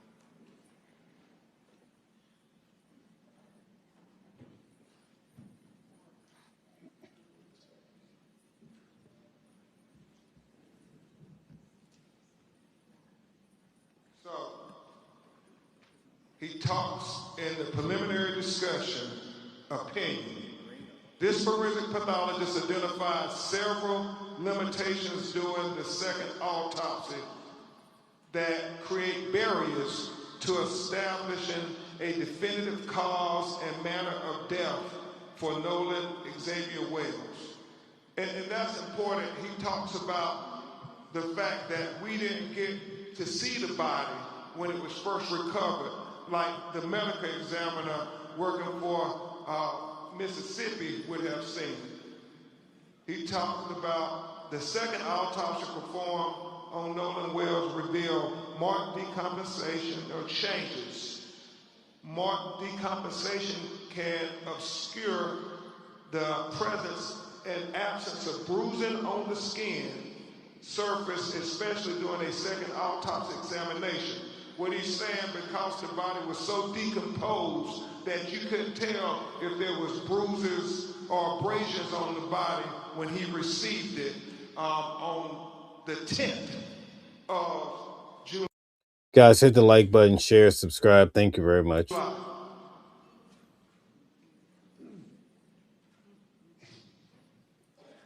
For these reasons, additional dissection procedures not performed during the first autopsy examination were performed to rule out potential blunt force injuries responsible for the death.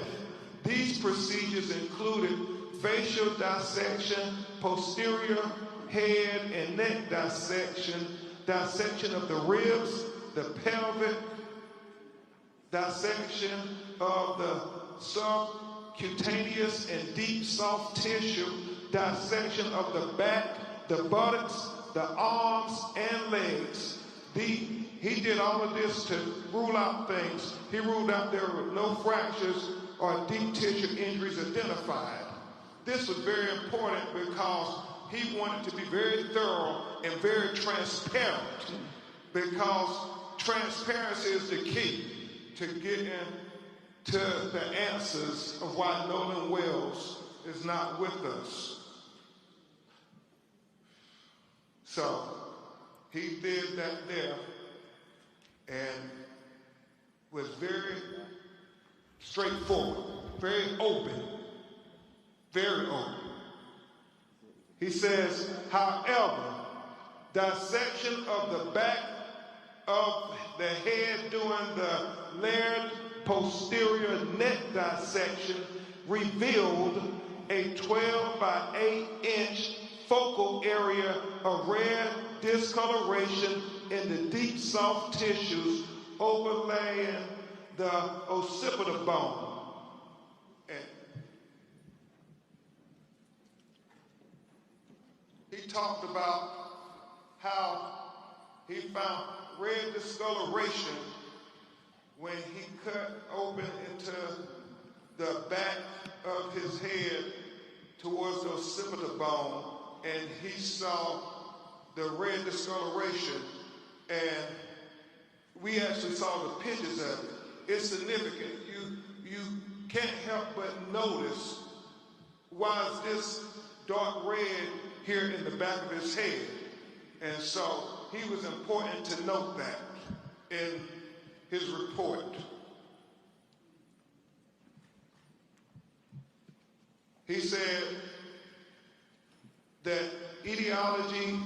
Tell us in the comment section, why do you think the back of his head was red? Let's see if anybody have any ideas. Of this finding is unclear. There are no lacerations of the overlaying skin nor fractures of the underlying skull. These findings are inconclusive for perimortem injury due to both the extensive decomposition and the absence of associated injuries. This finding, however, is significant enough to be highlighted in this preliminary report for further investigation. It is important to reiterate that the finding could not have been observed in the first autopsy because the posterior head and neck dissection were not performed. He said another limitation faced by this forensic pathologist was the absence of the anterior internal neck structures. The trachea and the laryngeal cartilage, the thyroid horn, and the hyoid bone were not received with the body. So he's saying that the throat. You can actually hear the crowd. People are puzzled, and they're responding to the missing body parts, right? Was not received.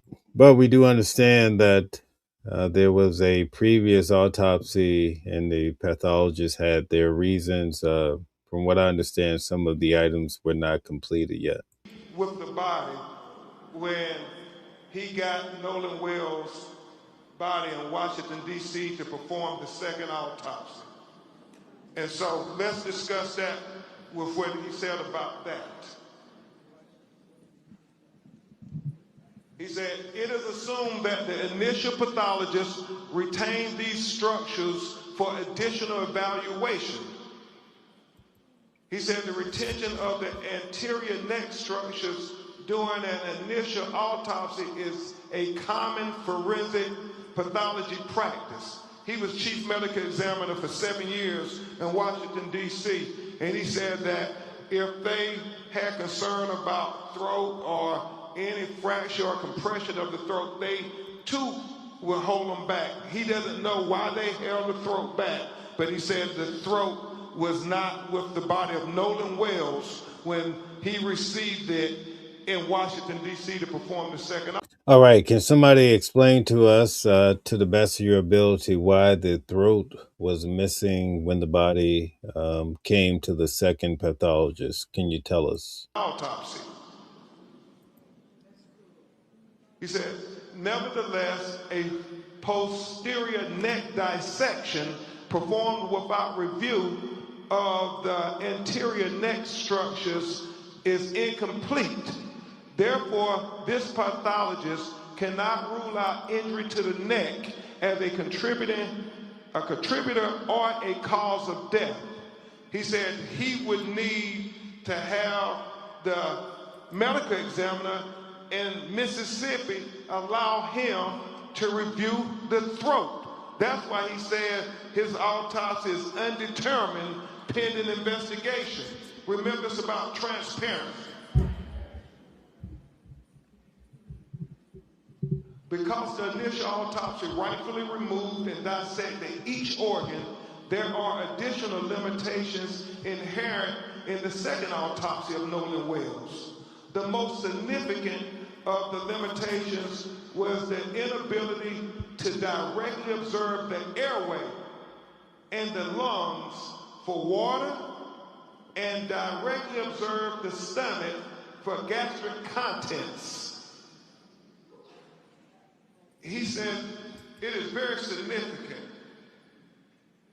as to what the initial forensic scientists who got to review the body when it was recovered.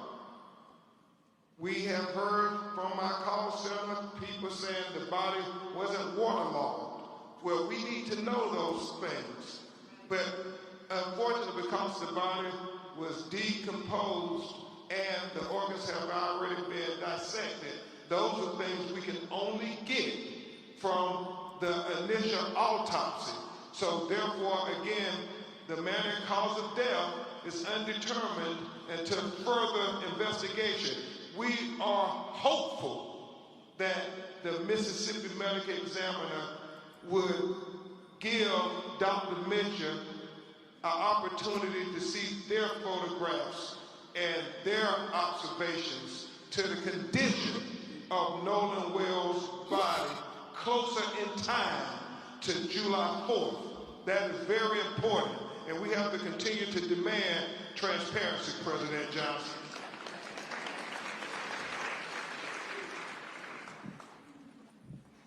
In addition, the original toxicology results have not been received at the time of this report, and we continue to wait for the toxicology to come back, because again, that will be part of the investigation. All right, guys, we have a lot of people here. Put a 1 in the chat if you think something nefarious happened to Nolan Wells. Put a 2 if no. Put a 3 if you're not sure. Into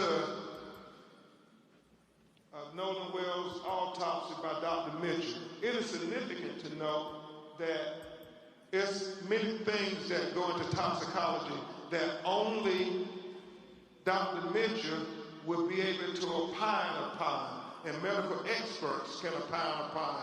And he feels the proper place to do that is before a grand jury in a courtroom. And so we would hope that the district attorney would present Dr. Mitchell before the grand jury as well. We want all relevant information to be heard by the grand jury. So they want the grand jury that Crump says is coming down the pipeline. They want the second pathologist to go before the grand jury with his facts and points too. What do you guys think about that? Lastly, in cases where a death has occurred in or around a body of water. Hey, Connie.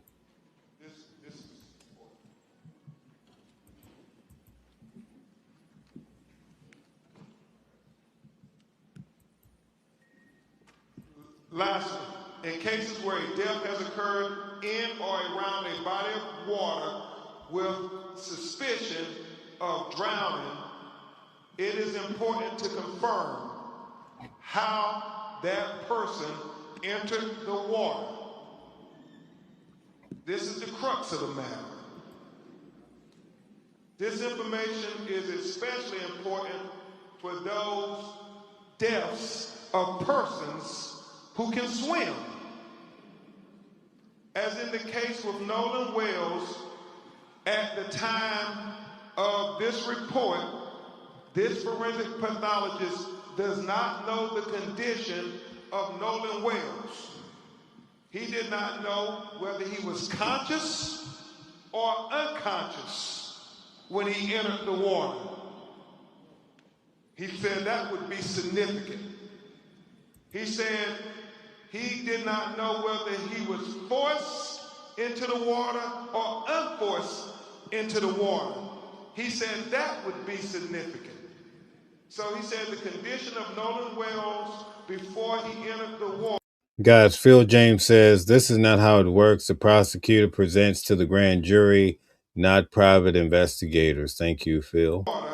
Would be the crux of the matter. It would be of utmost importance to being able to determine a cause and manner of death. He said, definitive circumstances of death are required to determine the manner of death. For these reasons, this pathologist cannot rule out, and let me really call your attention to this. For these reasons, this pathologist cannot rule out if any intervening non-accidental factors contributed to or caused the death of Nolan Wells. Understand, he's saying based on the examination of the body, he cannot rule out foul play. That is significant. With the following questions still outstanding, number one, what were the circumstances that led to Nolan Xavier Wells entering the water? Number two, what was the body position when it was found? We know that a member of the United Cajun Navy said that he was face down and he was fully clothed. Number three, was there water in the airway? Remember he talked about... Okay, so there's the issue again that he was face down and fully clothed. Let's go through that. I'm going to go back a little bit because that's been debunked. But let's see. It was in writing. Let's check it out. Examination of the body, he cannot rule out foul play. That is significant. With the following questions still outstanding, number one, what were the circumstances that led to Nolan Xavier Wells entering the water? Number two, what was the body position when it was found? We know that a member of the United Cajun Navy said that he was face down and he was fully clothed. Okay, so that was corrected. He was not fully clothed according to the United Cajun Navy. He didn't read that part. This is just his own words that he was adding to the equation. All right. Number 3, where's there water in the airway? Guys, hit the like button, share, subscribe. Thank you very much. Remember he talked about the lungs and the airways where they fill with water. Number 4, is there any evidence of injuries to the anterior neck structure? We got the autopsy without his neck. We got the body without his neck at the time of the second autopsy. Number 5, is there any evidence of any intracranial hemorrhage? He said that is going to be very significant. Things that he could not observe at autopsy that the initial medical examiner would have been able to observe. Number 6 was the composition of what was the composition of the stomach contents. He talks about that being important because when was he found? How long had he been in the water? How long had it been since his last meal? All those things become relevant factors when you're trying to do a thorough and impartial autopsy. And number 7, what are the toxicology report findings? He said the best classification again for the cause and manner of death for Nolan Xavier Wells is undetermined pending investigation. This forensic pathologist reserves the right to review and incorporate additional forensic pathology information into his opinion as it becomes available. He says the above opinions are expressed to a reasonable degree of medical certainty. Dr. Roger A. Mitchell, July 19, 2026. All right, guys. Lee McFadden says, I guess the question is, how did he know that his body washed up the next day into what location it was at after they searched the location the day before? Thank you, Lee. And we know that, as I said, this is only another part of the puzzle. And even though it tells us significant information, we still have more questions than we have answers at this time. And we will continue to press forward and persist, Christine and Elmore, with getting the answers to these questions. Because as you, yes, we will persist, because as Christine and Elmore and Attorney Parker and I talked this morning, we know that there are so many conflicting stories. The fact that she said him being found face down, the fact that we had. Guys, we're going to wrap this up, and then I'm going to show you one of the boys, Warren. He was interviewed. We're going to put all that we learned tonight together in accordance to what one of his friends had to say, right? A lot of people are disturbed by the word friends when talking about his acquaintances. I get that, but I'm just speaking in regards to what we've learned thus far. All right, so stick around. We're going to get to that. Hit the like button, share, subscribe to the channel. We're going to be doing a lot of these deep dives at night, so get used to it, folks. There are other videos where people who have called said that is Nolan, who is in some kind of dispute with others. We're looking at all of these things. The fact that the GPS tracking of the boat is being questioned by many. We're trying to dot every I and cross every T, because we understand that when our children's lives are at stake. It matters. Not just what happened, but what we do in the aftermath of them being taken away from us. And just like the NAACP stood up when another tragedy in Mississippi, taking the life of young Emmett Till, we will stand up for Nolan Wells. Put a 1 in the chat if you think Nolan Wells is a modern day Emmett Till. Put a 2 if you disagree. Put a 3 if you don't know.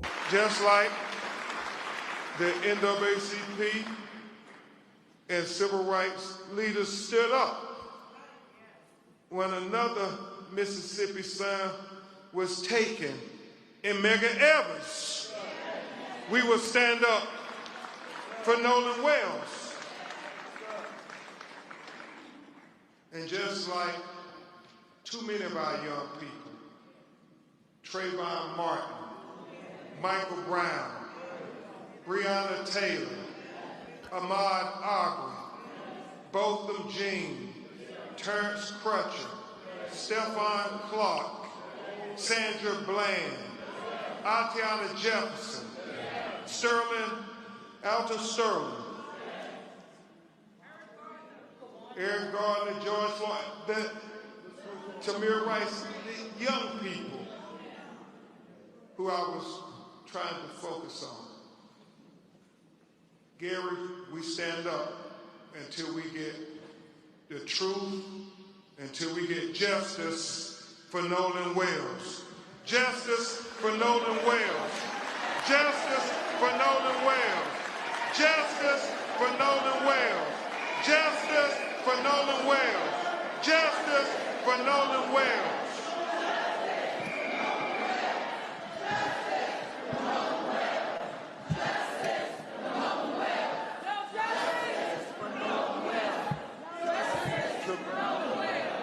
We would ask if Christine and Elmore and President Johnson can come back and join us. All right. So listen, guys, let's take a moment now. We're going to have a moment of silence for Nolan Wells. But I want to ask you guys a question. Do you think that this whole autopsy report, we have very intelligent people here today. Do you feel like this was actually proving anything nefarious when it comes to Nolan Wells? Do you think anything they presented? Because the original preliminary autopsy report, I believe, from what I understand, says that he passed away due to an accidental drowning. Okay. So that's possibly what's on record from the state. So based on everything that you heard so far in regards to this autopsy report, do you feel like there was a smoking gun or anything to show that Nolan Wells was something nefarious happened to him? He was murdered. Put a 1 in the chat if you think it did. Put a 2 if no. I think it's very important to answer that question because we have a lot of people online saying, listen, there was no smoking gun when it comes to this autopsy report today. So 1 if you think so, 2 if you think no, 3 if you just don't even care. But let's really answer that question. Was there anything from this autopsy report that you could hang your hat on to say, listen, let's pull those 3 boys in, let's pull somebody in because he was murdered? Okay, so let's start now. Even if you answered before, I want to try to get a full understanding of what the group is thinking in regards to this. Okay, so we have World Outreach Ministry says yes. Okay. All right. Gary says no. Okay. Stanley says we need to wait for the initial autopsy. Good point, Stanley. Curtis says on that level like that. Okay, not sure what that means. Okay, guys, tell us what you think. Was there anything in this autopsy that leads you to believe that Nolan was murdered in any way? Put a 1 if you think so. Put a 2 if no. Okay. Commander says 2, no smoking gun yet. Okay. Disturb Radical says yeah. Okay. John says IMO. They haven't proven anything foul play or natural cause. Okay. Blacktop says sheep. Okay. Harlem says no. John says no. Okay. Just Be Strong says yes. Okay. Anton says yes. New Jerseyan says no. Stanley says no. Okay. Musk says unsure right now. AI says the head injury. Okay. Elizabeth says yes. Okay. Blaze says 1 bruises to the head. Okay. You know what's so weird about this? So I will tell you guys that. And thank you guys for all the comments. Let's see. Emperor says, okay, that's to Matrix. Okay. You know what's interesting? TMZ had Ben Krupp on today. And, they're working together. I get it. But you know what? The guy Harvey, he came on and he says, yeah, um, something like he did some research and you can have the redness in the back of the head, I believe, from being on the gurney, something like that. So I thought it was interesting that he kind of threw that out there, even though they were having Ben Crump on the show religiously lately. Okay, Grumpy says, sound like he was swimming and got hit by a boat, which happens. Okay. All right. Let's see. It's real says, if it was the state, I had the autopsy that confirms drowning, I would have released before Crump. Okay. I think they're waiting on the toxic. Yeah, they're waiting on the toxicology. So we'll have to see what happens in regards to the state. I think both of them are actually waiting for the report, but at least that's the word that we get in regards to the state report. All right, guys, we're going to wrap up. The next 17 minutes, we'll be out of here. I want to show you guys the report, the words coming from one of the guys who actually went there with Nolan. Guys, hit the like button, share, subscribe to the channel. We're going to be doing deep dives like this. The next deep dive I'm going to be doing is going to be Nancy Guthrie. I have some powerful information in regards to Nancy Guthrie. So thank you very much for all the support. Hit the like button, share, subscribe to the channel. Let's get to it. Give me 1 second here. We're going to add this to the stage. Okay, very good. All right. So let's check this out again. Now we're going to hear from the friend. I want you to put together everything that we learned tonight and see how much this matches up. All right. Some very pointed questions. I mean, just straight out. The first thing I want to ask you is, did you kill Nolan? All right, Warren, we had a chance to get to know each other over the last, 2 days. Went out to Horn Island. So I've had an opportunity to talk to you about a few things. And the things that you've told me have literally blown my mind. But the world haven't had a chance yet to hear your story, to hear Nolan's story through you, through his friend. And it's not just you, it's a bunch of y'all. But, some of the other guys were afraid because of the threats and the violence that's been threatened against their lives and all of the above. But you decided that you wanted to take this bold step and give a statement and, get your side out here. And I want to start at the very beginning of all of this and ask you, what was your relationship like with Nolan? Who was he to you? Nolan, I could describe Nolan in a million ways. I mean, Nolan was not just a best friend of me, but he was a brother. I grew up through elementary, middle school, high school, and even our freshman year of college.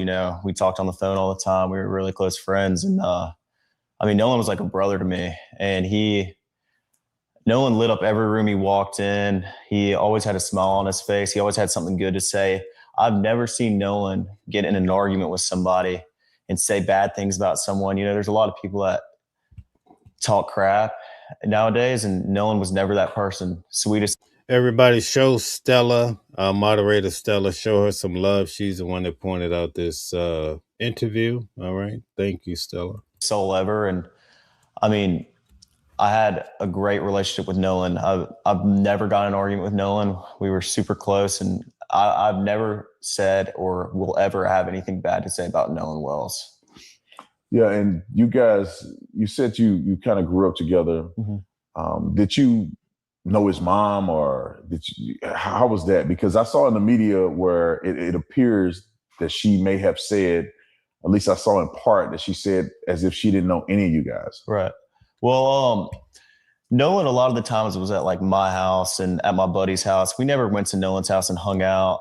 I mean, and my friend group's very, very tight knit. I mean, we hang out every day when we're back home from school. In high school, we hung out most weekdays and every day on the weekend. And I mean, we were never at Nolan's house, which, there's nothing wrong with that. But I met his father, and I mean, in 8th grade, that's when Nolan and I like got really close. It was COVID year, and we were in class all year long together, me and a couple of my buddies. And I mean, they go back to grade school. So this is just not a new kid on the block type of relationship here. Nolan and I just got super tight because we'd get a Waffle House once a week together, eat. And I mean, we were just super, super close. But his dad would swing by Waffle House, and like, hang out around us, but never, I was never around Nolan's parents a lot. But I mean, that didn't change our relationship any. Nolan and I were still just as close, and he was just as close with my friends as, anyone else. So. And walk me through the day of 4th of July where you guys were all going out. Right. This seems like something that I would assume that may have occurred more than just this year. Yeah, of course. Was it something that you guys did? Okay, guys, Matt says he's never been to his best friend's house. I think a lot of people can understand that one, More than just this year? This is a 2-part question. I want to know, is it something that you guys typically did together? Did you hang out often in this fashion? And then I want you to then walk me through 4th of July this year when the incident happened. Okay. Being from the Gulf Coast, there's boating and fishing is very, very popular. The 4th of July, every year, my friends and I, or my family and I, are out on the water. I mean, that's the one day is guaranteed everybody's going out. And that's a known thing. Everybody's trying to get a ride out to Horn Island, or, people go to Ship Island, but most of everybody from Ocean Springs and the Gulf Coast go to Horn Island. And, we went last year. Nolan was on the boat with me last year, and he was, this was a common thing. My friends go on the boat when we're home. Very, very common. That's what we like to do. My friends like to fish also, and like to go on the boat, not just fishing, but like to go on the boat, like to go on sunset cruises, like to do it all, on the water, His body language, he seems rather open, right?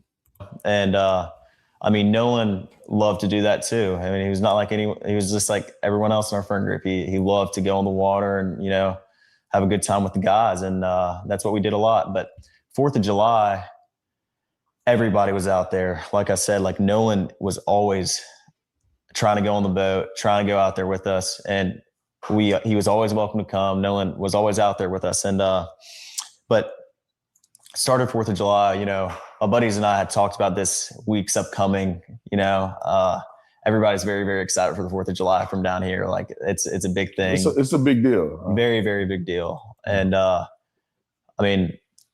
I actually stayed with Nolan that night at my buddy's house, and I woke up at my buddy's house, and we went to McDonald's, got food. Nolan was not with me.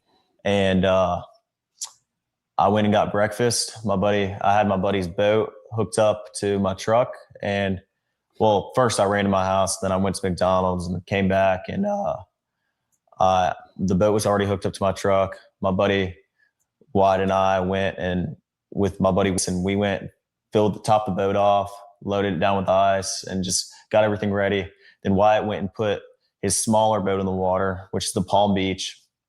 He's an 18-foot Palm Beach. And I drove the boat from Fort Bayou Boat Launch to my buddy's grandparents' house. And that's where we all planned to meet up that day. And you say we all, who are you talking about? You, Nolan, and how many people are going to meet you guys there? We had roughly 20 to 30 people coming on 3 separate boats with us. And so we were all following each other out there as one big group. It wasn't just me and Nolan and a couple other of my buddies. There was 20 or 30 people spread out where we all met at the dock before, and then we departed to go to Horn Island. It wasn't just a couple of us. I mean, there were so many people, we had to split up between 3 boats, and we all left and all got there at the same time. Yeah, I just want to make sure that's clear because the statements that are out there made it appear. All right, 3 boats. And I showed you guys about 5 days ago. If it wasn't so late, I would show you the whole breakdown. Maybe I can pull it up really quickly, but let's keep pushing. That it was just you, Nolan, and probably 2 or 3 other guys, and y'all are the only ones that went out to this island. And that's completely incorrect. I mean, Horn Island on the 4th of July is the most popular day to be on the water on, throughout the entire Gulf Coast. I mean, everybody and their mom is on the water on 4th of July, There's no telling. I mean, roughly probably 2 to 3, maybe even 4,000 people out there. There were boats lined up off the island. I mean, there was 3 rows of boats all the way until my vision ended, until I could see of people there was 1 row of boats, and then there was another row of boats, and then there was a 3rd row of boats. Yeah. I mean, there was people lined up all up and down the island to where, who knows? I mean, and that wasn't just, we were parked on the north side, on the west tip. It wasn't just there. I mean, there's tons of people packed out on the south side and on the east end and in the middle of the island. But just where we were, there was easily 1,000 people. It wasn't just us. Let's go back a little bit. Mm-hmm. I want to go back to you guys at the dock, getting on the boat. You're saying there's multiple people, probably 20 or 30 people getting on 3 boats. Right. What boat were you on, and what boat was Nolan on? Nolan was on Wyatt's 22 Triton. On the way out, I went with my buddy Bart because we had a lot of friends from college coming down, and I called Bart that morning. I was like, "Hey man, can you take your boat out?" And he was like, "Yeah, well, my dad's decided not to go, and I'll take the boat and I'll take you and your friends." Of course, he's a buddy of mine. And so Bart pulled up at the dock, and I rode out there with Bart and a lot of the girls that go to college with my friends and I, and Nolan rode out on the Triton, and then we had a Palm Beach, 18 Palm Beach. There was 4 guys on that. There was like 8 people on the Triton, and then there was 8 or 9 people on the Triton, and then there was the rest of the group, which was ranged from maybe 10 to 15 or 16 people on my buddy's tide line, which is 24 tide line. And so you guys get on, and I know a little bit more than the audience do because we went out there a little earlier because I wanted to see exactly what the drive was like, what the dock was like, how far it is out there. Of course. But I want you to tell, the audience, like, what was this trip like? How was the waters? Did you guys do anything in between the time you rode and the time you get to the island? Was there music? Is it like a big party? Like, what is that? Yeah, well, obviously music's blasting. It's 4th of July, man. You know how, everybody's really excited. And we had a lot of people loaded down. So obviously our biggest, we're just trying to make sure everybody, gets out there safe. And so, on the way out there, it was pretty calm. I think it was blowing like. He was trying to make sure everybody got out there safe. That's ironic, right? 3 or 4 knots. The waters were clear. It was a great day to be on the water. Sunshine, not cloudy at all. And it was a great day to be out there on 4th of July. And so, we followed each other out, and it was calm. It was calm. On the way back, it was a little more rough, but it was not anything all my buddies' boats couldn't handle, or like it wasn't like we were getting really beat up or anything. It was pretty calm. And so you guys get out there. I'm assuming that you line the boats up because I'm envisioning the picture of getting out there, and there's hundreds of boats. Mm-hmm. There's thousands of people. Yeah. So it wasn't just you guys on a deserted island with of course not a few people. This is thousands of people out there. Right. And there's a lot of people doing what? What does it look like when you first pull up? I pull up, and we pulled up at 10:30. It wasn't, early afternoon. It wasn't, but 10:30 is, still pretty early in the day.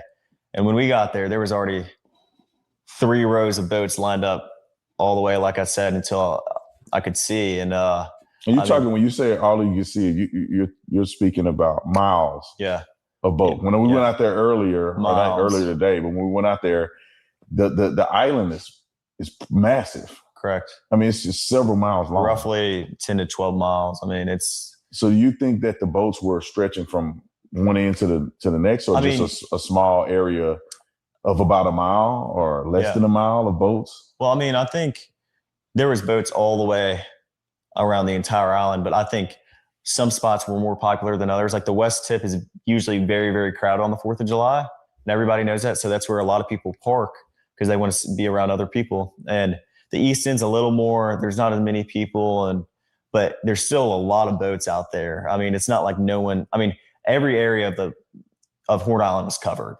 100%. Wow. So you get out there, y'all jump out. What do you do? You know, when I say jump out, you obviously not just sitting on the boat. The island is there. Like, what exactly are people doing there? Like, are you spending more time in the water, on the island, in the boat? Like, how is that look out there? I mean, all right, guys, I just want to give you a little, because I'm going to take you guys on a little tour after this video. We're going to look at the layout of where the ship actually went to. But anyway, he said they arrived around 10:30, right? So just so you know, the vessel left the dock approximately 9:56 a.m. This is in accordance with the GPS. That morning, it arrived at Horn Island at 11:14 a.m. So he's off by about 45 minutes. So that's just keeping everybody accurate. Everybody, as soon as you get there, I mean, there's people on boats, grabbing drinks and, food, whatever else. Everybody is fully prepared for the 4th of July. They bring, all the drinks and food that they need because, they've been preparing for 4th for a little while now. But when we got there, I helped my buddies tie the boats up because the tie line was right here, the Palm Beach was in the middle, and then the Triton was on the outer side. And there was about a drop off from where the bow was. I mean, if you jumped off the bow, you were probably about neck deep in water. But if you got off the stern, you were probably waist deep in water. But when we got there, we tied up, got, bow and rear anchor set, and we tied up all the boats, made sure they were good, and everyone just got on the water. And then eventually, next thing you know, it's our group. And then, next thing you know, there's 50 other people around us. And then it just grew and grew as the day came on. And, that's just how it was. Everybody's drinking, it's 4th of July. Everyone's just trying to enjoy themselves. And, it's a big party, basically. Big party. Yeah. So y'all pretty much having a good time. Just like anybody would imagine, 18-year-olds, probably 20-year-olds, college students out on the island, women, you probably had alcohol. Y'all having a good time. Yeah, of course. And so where's Nolan in this? You guys out there, the friend groups are out there, 3 boats full of people that came out there that seem to be the closest friend group. Right. Where's Nolan in this in comparison to where you and others are at? Well, I had a couple conversations with Nolan that day, and I talked to him and a couple of my other buddies. They in a group. I was not focused on anyone solely, like looking and pointing anyone out, because there's so many people out there. I was talking to my friends that I haven't seen in a while from high school. I was talking from people I knew from college. I was talking to, everybody my age, and even people older than us were, over there. It was just a regular thing. We're all used to this. We've been out to the islands before. My buddies don't just go out to the island on 4th of July, but they go out, every weekend. I fish the islands. I don't just, fish around Horn Island. I fish around Ship Island too. So I'm very familiar with the islands. And I feel like it was just a big, I talked to Nolan, and, Nolan was drinking. Everybody was drinking, most of everybody. And Nolan seemed completely fine every time I talked to him. We had just regular conversations, and, Nolan was making me laugh. I had a couple conversations with Nolan and Javon, Nolan and my buddy James, Nolan. And I could tell you, I talked to Nolan a couple times, but it wasn't like I was strictly sitting there talking to Nolan the whole day. There was hundreds of people I knew out there. So, yeah. And Nolan said something interesting. You told me about this. Something he said to you, I would say would be indicative of y'all's friendship. Right. And then he also mentioned something to you about that particular day and what it meant to him. Right. And could you share that? Right. Yeah. So Nolan and my buddy Javon are talking, and I grew up with Nolan, and Nolan's just like I said, like just so joyful, like always happy. Like every picture I have with Nolan or picture I have of Nolan, he's smiling. I mean, like he's always happy. If I always need like a shed of light, I'm calling Nolan.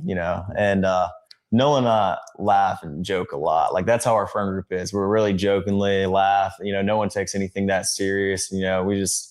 We enjoy our time together. I mean, there's never any awkwardness within our friend group. We're very, very tight. So if I ever need to get something off my chest or talk to anybody, I'm talking to all my friends. I'm not just talking to like specifically anybody.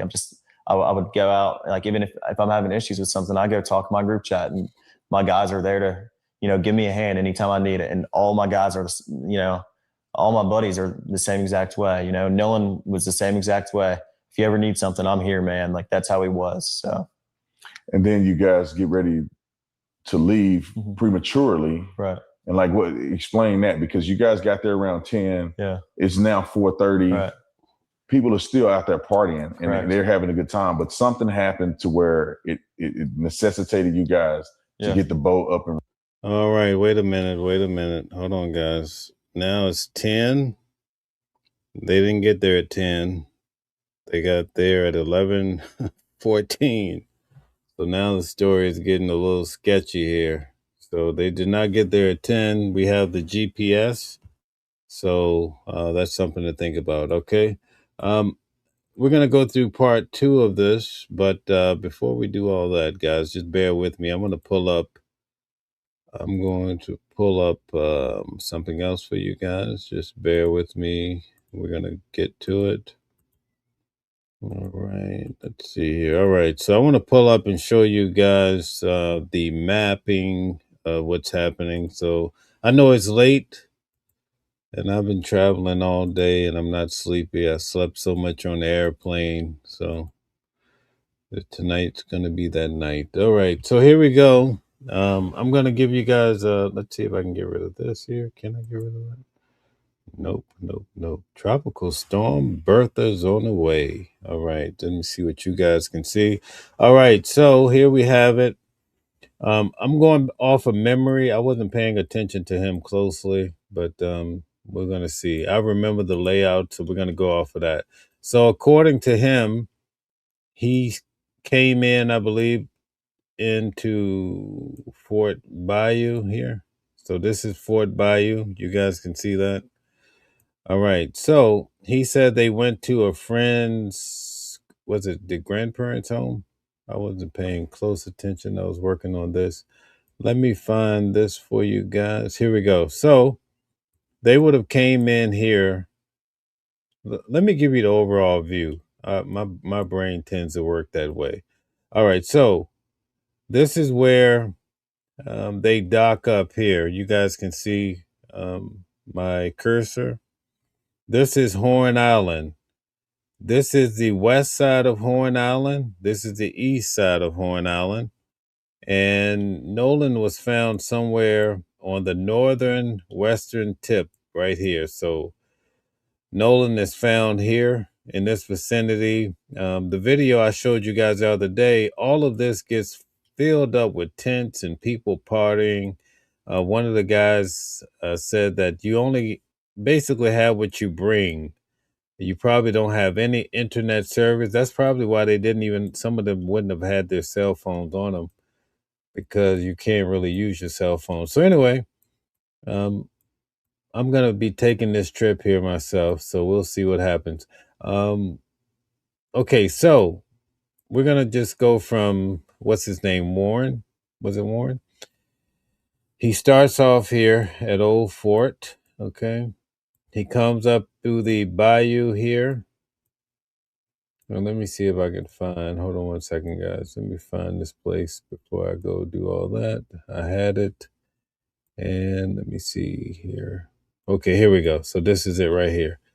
So this is the by Love CC Bridal. Okay, so he starts off here. He gets on, they come up through here with their boat.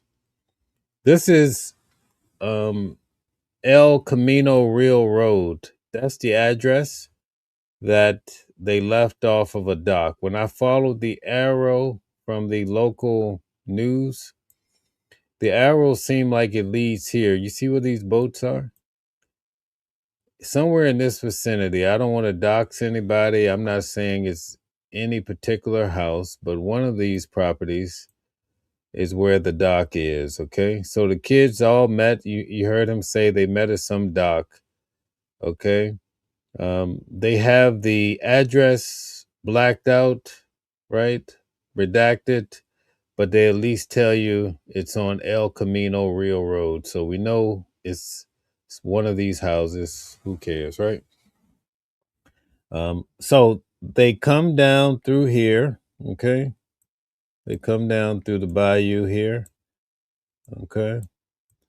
And they come down through here. Let's see. Actually, they come around this Fort Point, okay? And they come down under this bridge, okay? And then they come through here, and then they come down to Horn Island. So you kind of get an idea of how they traveled. So, all right, they said it's about 10 miles. That makes good sense, okay? And when we look at the actual time reference point, let me tell you what it says here. So they left at 9:56 a.m. This is the GPS from the boat. They left at 9:56 a.m. They arrived at 11:14 a.m. So that's when they arrived here. So they had quite a trek all the way down to Horn Island, okay? So he kind of tells you what happened at that point. Now, remember we started off the night with the United Cajun, Navy? And basically those guys, they gave us their timeline where someone said the boat left at 3 o'clock, but they were going off of what some of the guys were saying. But when you look at the GPS says that the boat left at 4:31 p.m.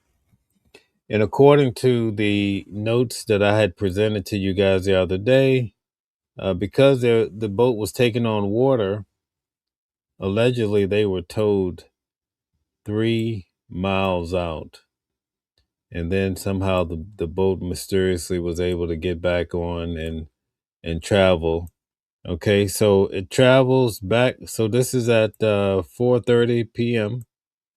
They start back up. Nolan is not on the boat. Now keep in mind, he said it was what, 3 boats that came down together?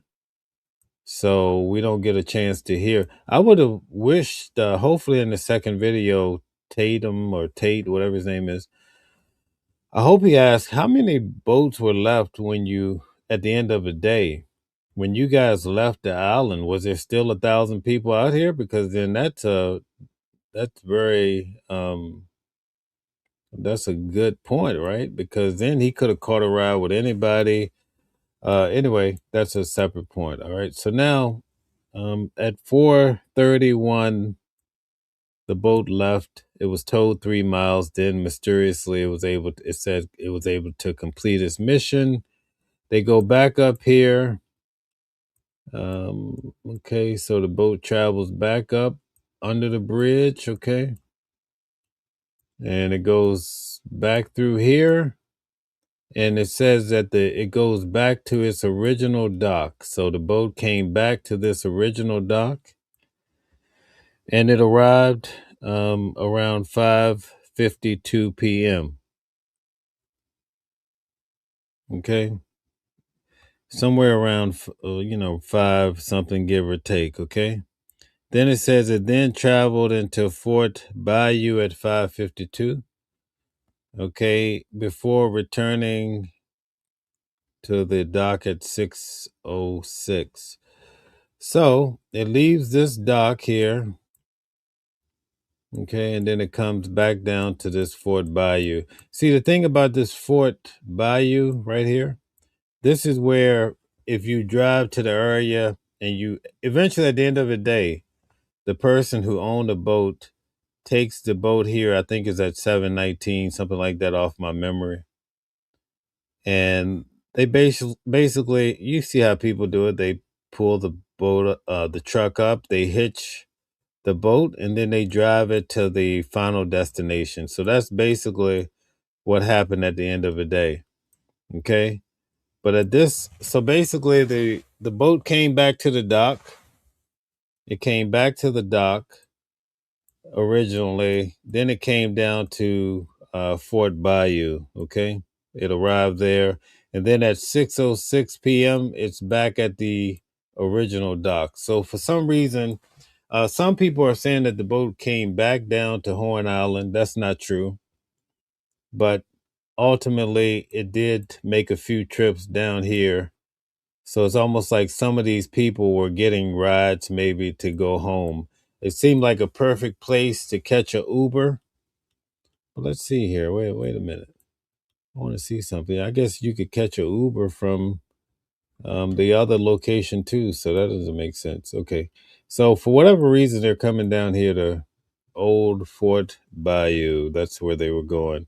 And then ultimately, at 7:19, I was right. The person, whoever was the owner of the boat, they rowed the boat here and they hitched it up to a truck. And I think they said he drove. This is where the person lived in this city. I don't know. I wouldn't dare show their location, but this is the town that they lived in right here. So that's where the boat ultimately came to this little town here, Biloxi or whatever you want to call it. All right, so that just gives you a little idea of how this played out. Looks like I think the actual funeral, when I looked it up and I was going to attend it, it was right here in this vicinity somewhere too. So that just gives you a little idea of how far Horn Island was away from where they actually started. So he makes it seem as though a lot of them actually met at this house, one of these houses up here. So that would be interesting to know, what happened to Nolan. How come he didn't make it back? And also at the end of the day, how many people were actually left on Horn Island? So here you go. We have Horn Island. That just gives you an overall view. Now, keep in mind, when they put the airplane up, they were covering, the guy said they went over to this island.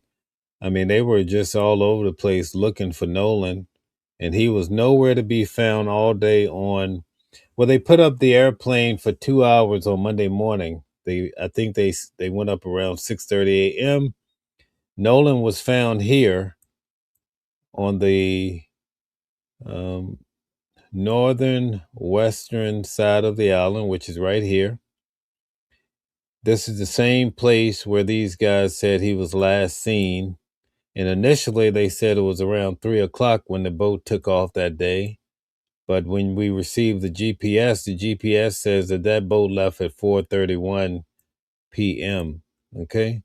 So Nolan is last seen here. His body washes up here. Okay.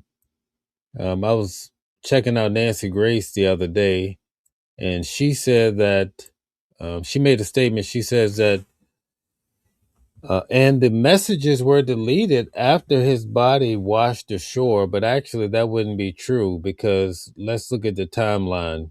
On Saturday, July the 4th, that's when his phone was secured by the family. Nolan washed ashore on Monday morning, which would have been the 6th, right? 4th, 5th, 6th. So by the time his body washed ashore, his family were the only ones that had access probably to his phone. So that can't be true, okay? Because his body washes up on Monday.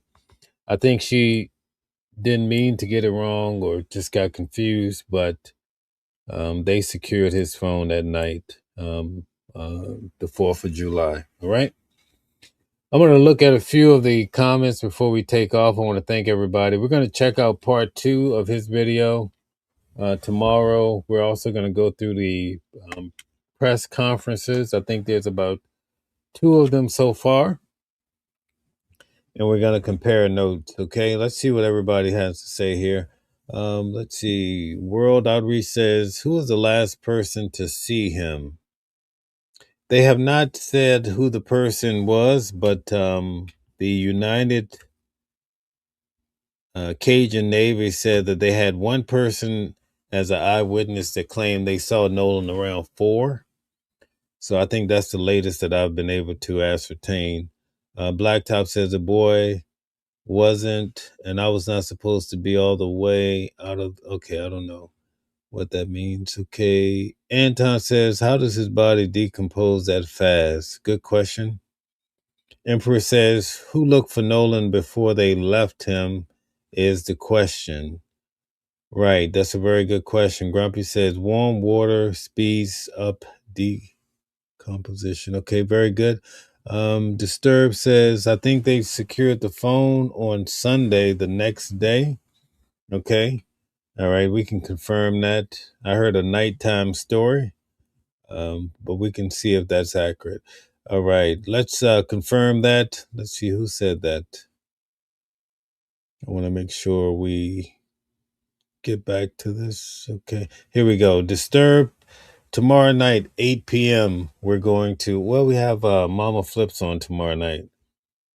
So we can still do this with her, though. So tomorrow night at 8 p.m., we'll confirm, we'll pin down when that phone was actually secured by the family. Paul says, I hope it doesn't play out like the Nancy Guthrie case with no results. Okay, good point. Hopefully Nancy Guthrie case will work itself out at some point. Stanley says, does anyone know how long was his body in the water? All I can tell you is between the 4th and they discovered his body on the 6th around 8:45 a.m. So that will give you some, parameters there. Okay, let's see here.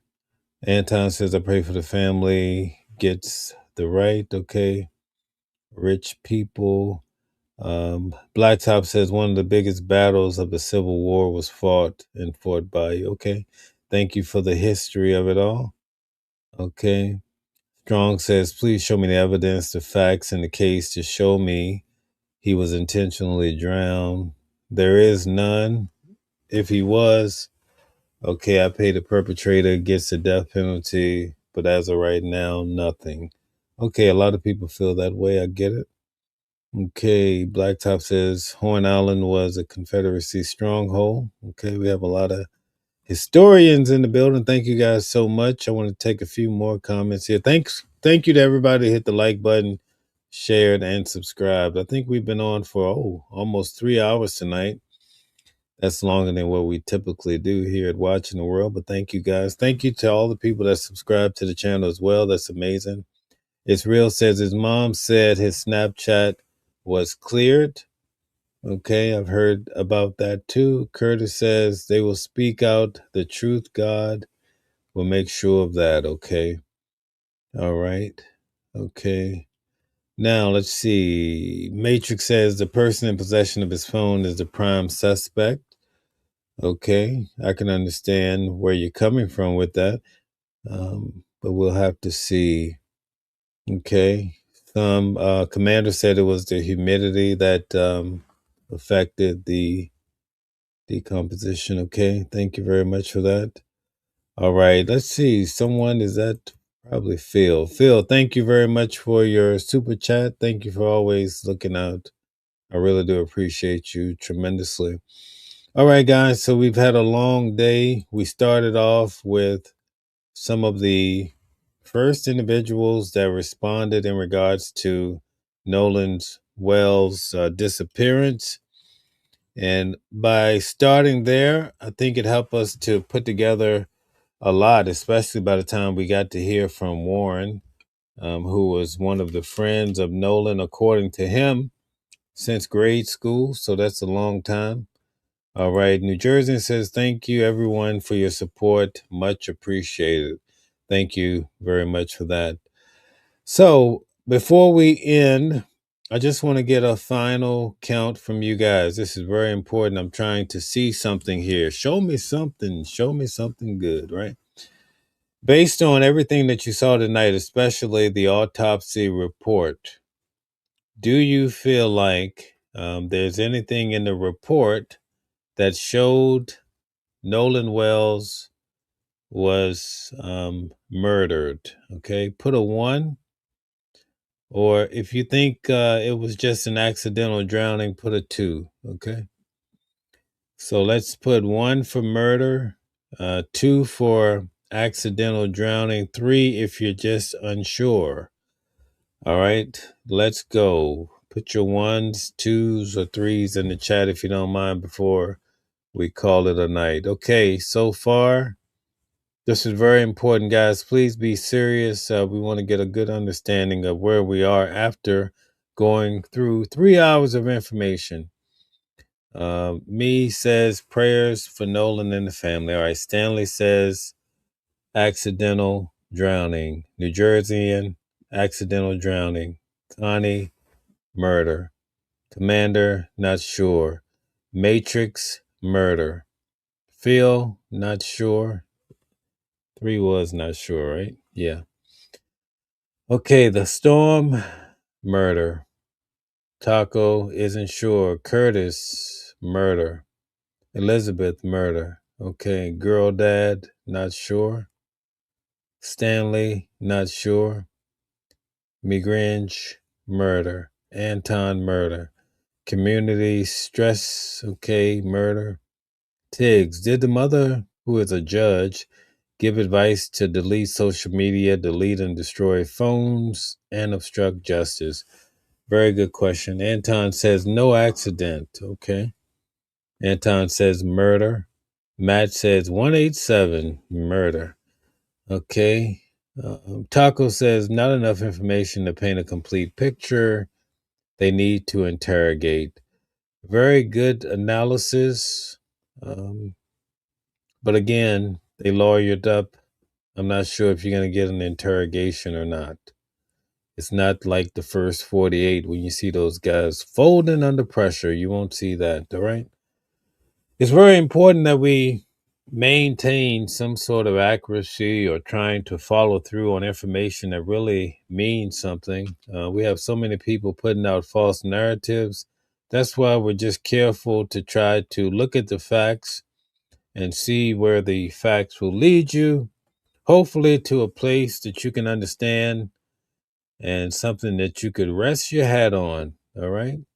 I want to thank you guys for tuning in today. It was a long show. Tomorrow night will probably be long too. But we're going to, in the near future, we're going to get through Nolan. We're going back to Nancy Guthrie because I have a lot of information. But we're going to start at the beginning and we're going to work through because there's some very intriguing. Remember, I went out to Nancy Guthrie's home. There's still one trouble. There's a couple things that trouble me about her case. I can't wait to really get into it. But one thing for sure, and I showed you guys while I was boots on the ground. First, before we move on to Nancy Guthrie really quick, I want to say rest in peace for Nolan Wells. It's a sad, sad situation. Not sure yet where or what this really means, but we're still on the case trying to figure it out. We're covering it as much as possible. And I appreciate each and every one of you, especially the people that were here all night tonight as we covered this case. Now, getting back to Nancy Guthrie, the reason why we're going to go back and cover her, number one, I put out a lot of time and energy. I went out to her home. I was standing out there for 2 weeks. A couple of things I couldn't get over that still haunts me about Nancy Guthrie. Number one, if you are aware of Nancy Guthrie, put a 1 in the chat. Let's see how many people know who Nancy Guthrie is that happen to be here tonight. Put a 2 if you don't know who she is. Let's see. 1 if you know who Nancy Guthrie is. 2 if you don't. Come on, let's see if we can get a few. Okay, Commander knows. Okay, all right. People know who Nancy Guthrie is. Keep her name alive. Okay, all right. So here's the thing that bothers me about Nancy Guthrie. Number one, I've never seen family members respond the way that this family has responded in regards to Nancy Guthrie. I can't get over the photo of them with their head down in the car. I'm not saying the family did it, but I'm saying something is strange with the family. The timing of it all, with Savannah Guthrie, she had her contract being renewed, right? That was shaky for her. She was supposed to be going out to the Olympics and all of this. The timing is kind of skewed to me, but I can't get over. Like, for instance, we were out there covering for the mother, and you guys want people to go away? Why would you listen? I don't see Nolan. I don't see anybody pretty much telling folks, don't cover my missing child. Don't cover my missing mother. And I can't, every time I try to understand this case, I can't get past that whole idea. Even now, recently, I think Alex was out there and one of the daughters called the police. Apparently, I guess they were in tune with YouTube to know that Alex was out there. But for them to say, oh, I'm so afraid of guys that you get to watch them through their camera all day long, they're just out there trying to appease their followers and show, like no different than what I did when I was there. But that's troubling to me. Why wouldn't you hear, like if it's your mother-in-law, wouldn't you say something, right? As a man, forget what the media say, right? You're a man. Wouldn't you say, hey, I want you to go out here and find my mother-in-law? Like, how could you just be quiet? That's what I don't get, right? People that are quiet under those type of circumstances are the people involved. I'm not saying they did something, but I'm saying it just seems like, number one, right? I'm going to tell you guys something about this case. Remember this day. I've always told you it's a woman that mastermind Nancy Guthrie. It's not a man. A man is not that, shouldn't say that, right? Men are typically not that, got to be careful what I'm saying. It's late. I'm tired. I might say something I regret tomorrow. Men are typically not that, we'll say smart, okay? But I said that from the beginning. There's a woman that's behind this whole Nancy Guthrie. Somebody sat and wrote this whole story. This is not some guy showing up and he takes her and he pulls off the perfect. No, somebody wrote the whole story. The guy that shows up at the door, I think he's a fake. I think he's just there. He's just another part of the story. He's not a key ingredient. He may not have even known what he was really doing. That's why a lot of people are saying, if you listen to him, they say, oh, the guy seems like he's slow or something, right? But then after that, if you notice, people are starting to say a woman wrote these letters. See, that's something I told you guys when I was in front of the house. The other thing I told you is that I don't think Nancy Guthrie went more than a mile or two. And I felt like she went to a local house. Just my feeling. Now, check this out, right? I said that when I was there. But if you notice, right, check this out. The blood doesn't lead to the driveway. The blood leads halfway down the sidewalk until around the house. Go back and look at the blood trail. We're going to cover it. The blood does not lead to a car in front of the house. The blood leads into this section would be a great staging area. There's no car. They don't have a record of a car because I don't think a car was used, right? Since when can the feds not track a car? That's about the dumbest thing I've heard in my life. There is no car. So the lady did not make it out that neighborhood. That's just my opinion. But anyway, let me get to my main point, right? I don't know anything more than anybody else, but I will tell you this, right? This is the part that to me will solve the case. There's a camera. I showed you guys. You see the front of her house, and then she has a guest house to the side. There's a camera right there showing you everybody that goes into that side garage and also that would come around and go to her guest home. I showed you the camera. They don't have any recording of the son-in-law dropping this woman off. You mean to tell me that camera wasn't working either? Right? Can we at least prove, can somebody show that the son-in-law dropped the woman off at what, 9:48, right? Why can't we so you went back, you got a still photo, which I don't think came from I think you have more information. You found a perfect video of a guy walking up on her front stoop. But you don't have the video of the son-in-law dropping this lady off? You got to be kidding me. That's the part that you have to really figure out for this case. And if that camera is off, then that means that somebody is deleting video. Somebody control these cameras. You cannot tell me anything different. Like, okay, somebody would have to be extremely lucky. Can you be that lucky that she didn't pay her subscription, but she had all these cameras? You know, old folks don't typically allow things like that. I mean, it could happen, right? But typically, usually elderly people will be on top of that stuff, I would imagine. The other thing is she didn't take her medicine the night before at 10 o'clock. So she came in, she vanishes at 2 o'clock in the morning, but she didn't take her medicine at 10 p.m. These are the simple things that people are just not paying attention to. But anyway, we're going to go back to the case and we're going to try to help figure this thing out. But we're going to go back to the first night and we're going to work our way just straight up through the case. So we'll just cover, just like we did tonight with Nolan. We're going to start with the sheriff. What's his name? I know him by what people call him. No name, no Nas. I forget his name now. We're going to go back to the first night that he's standing out in front of her home.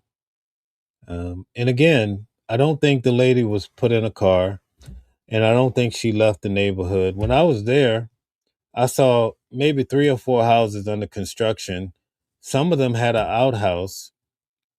And I try to communicate this, but they don't want to listen to YouTubers. I'm like, did anybody check the outhouses? Because, you know, you got the poop section, you know what I mean? Just all these things going on. And, you know, that's, and then you had the whole thing about the mainstream media not liking the YouTubers. That was a nightmare. You know, all this stuff turns out to be a nightmare sometime, but we're here for it. Yeah, that's right. Nanos. Thank you very much. Stella. Stella is always on top of it. But anyway, here's the point of the matter, right? At the end of the day, I don't care who it is or where you're from. When people have a loved one missing, they want everybody to go to the mountaintop and scream, "Where's my mother?" And if you want to go out there and volunteer and stand on the rooftop of their home and stomp all night, they're going to rest good because they're going to say, "You're trying to find my mother." People don't normally, naturally say, "Stop looking for my mother." Like, come on now. Anyway, thank you guys for tuning in tonight. We're going to get to Nancy Guthrie. It's good to be back in the studio. That's Nancy Guthrie. I had to step away from it. But we're going to look at it, and we're going to look at it much different than most people. And I look forward to going through this case with you and many more. Thank you. Thanks to all the moderators. You guys are so amazing. All right. Yeah, listen, don't get me started about,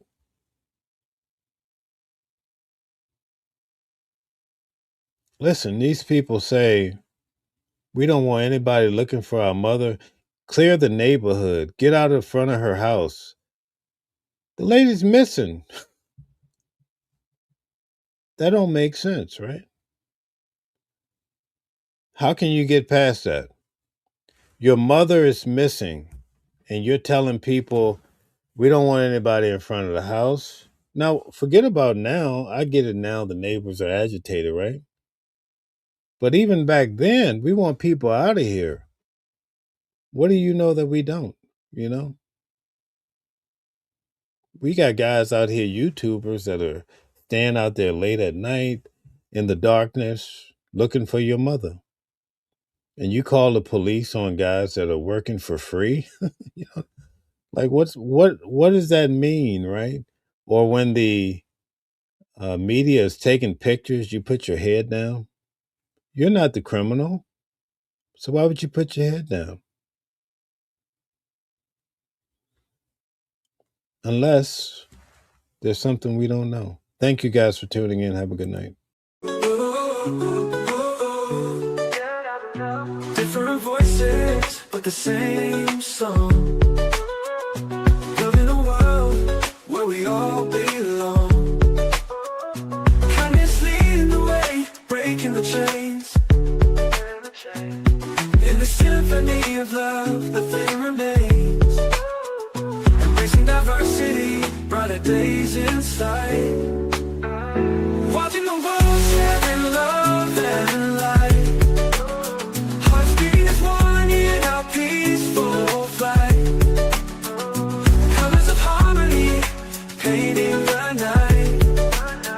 United we stand in love's pure might.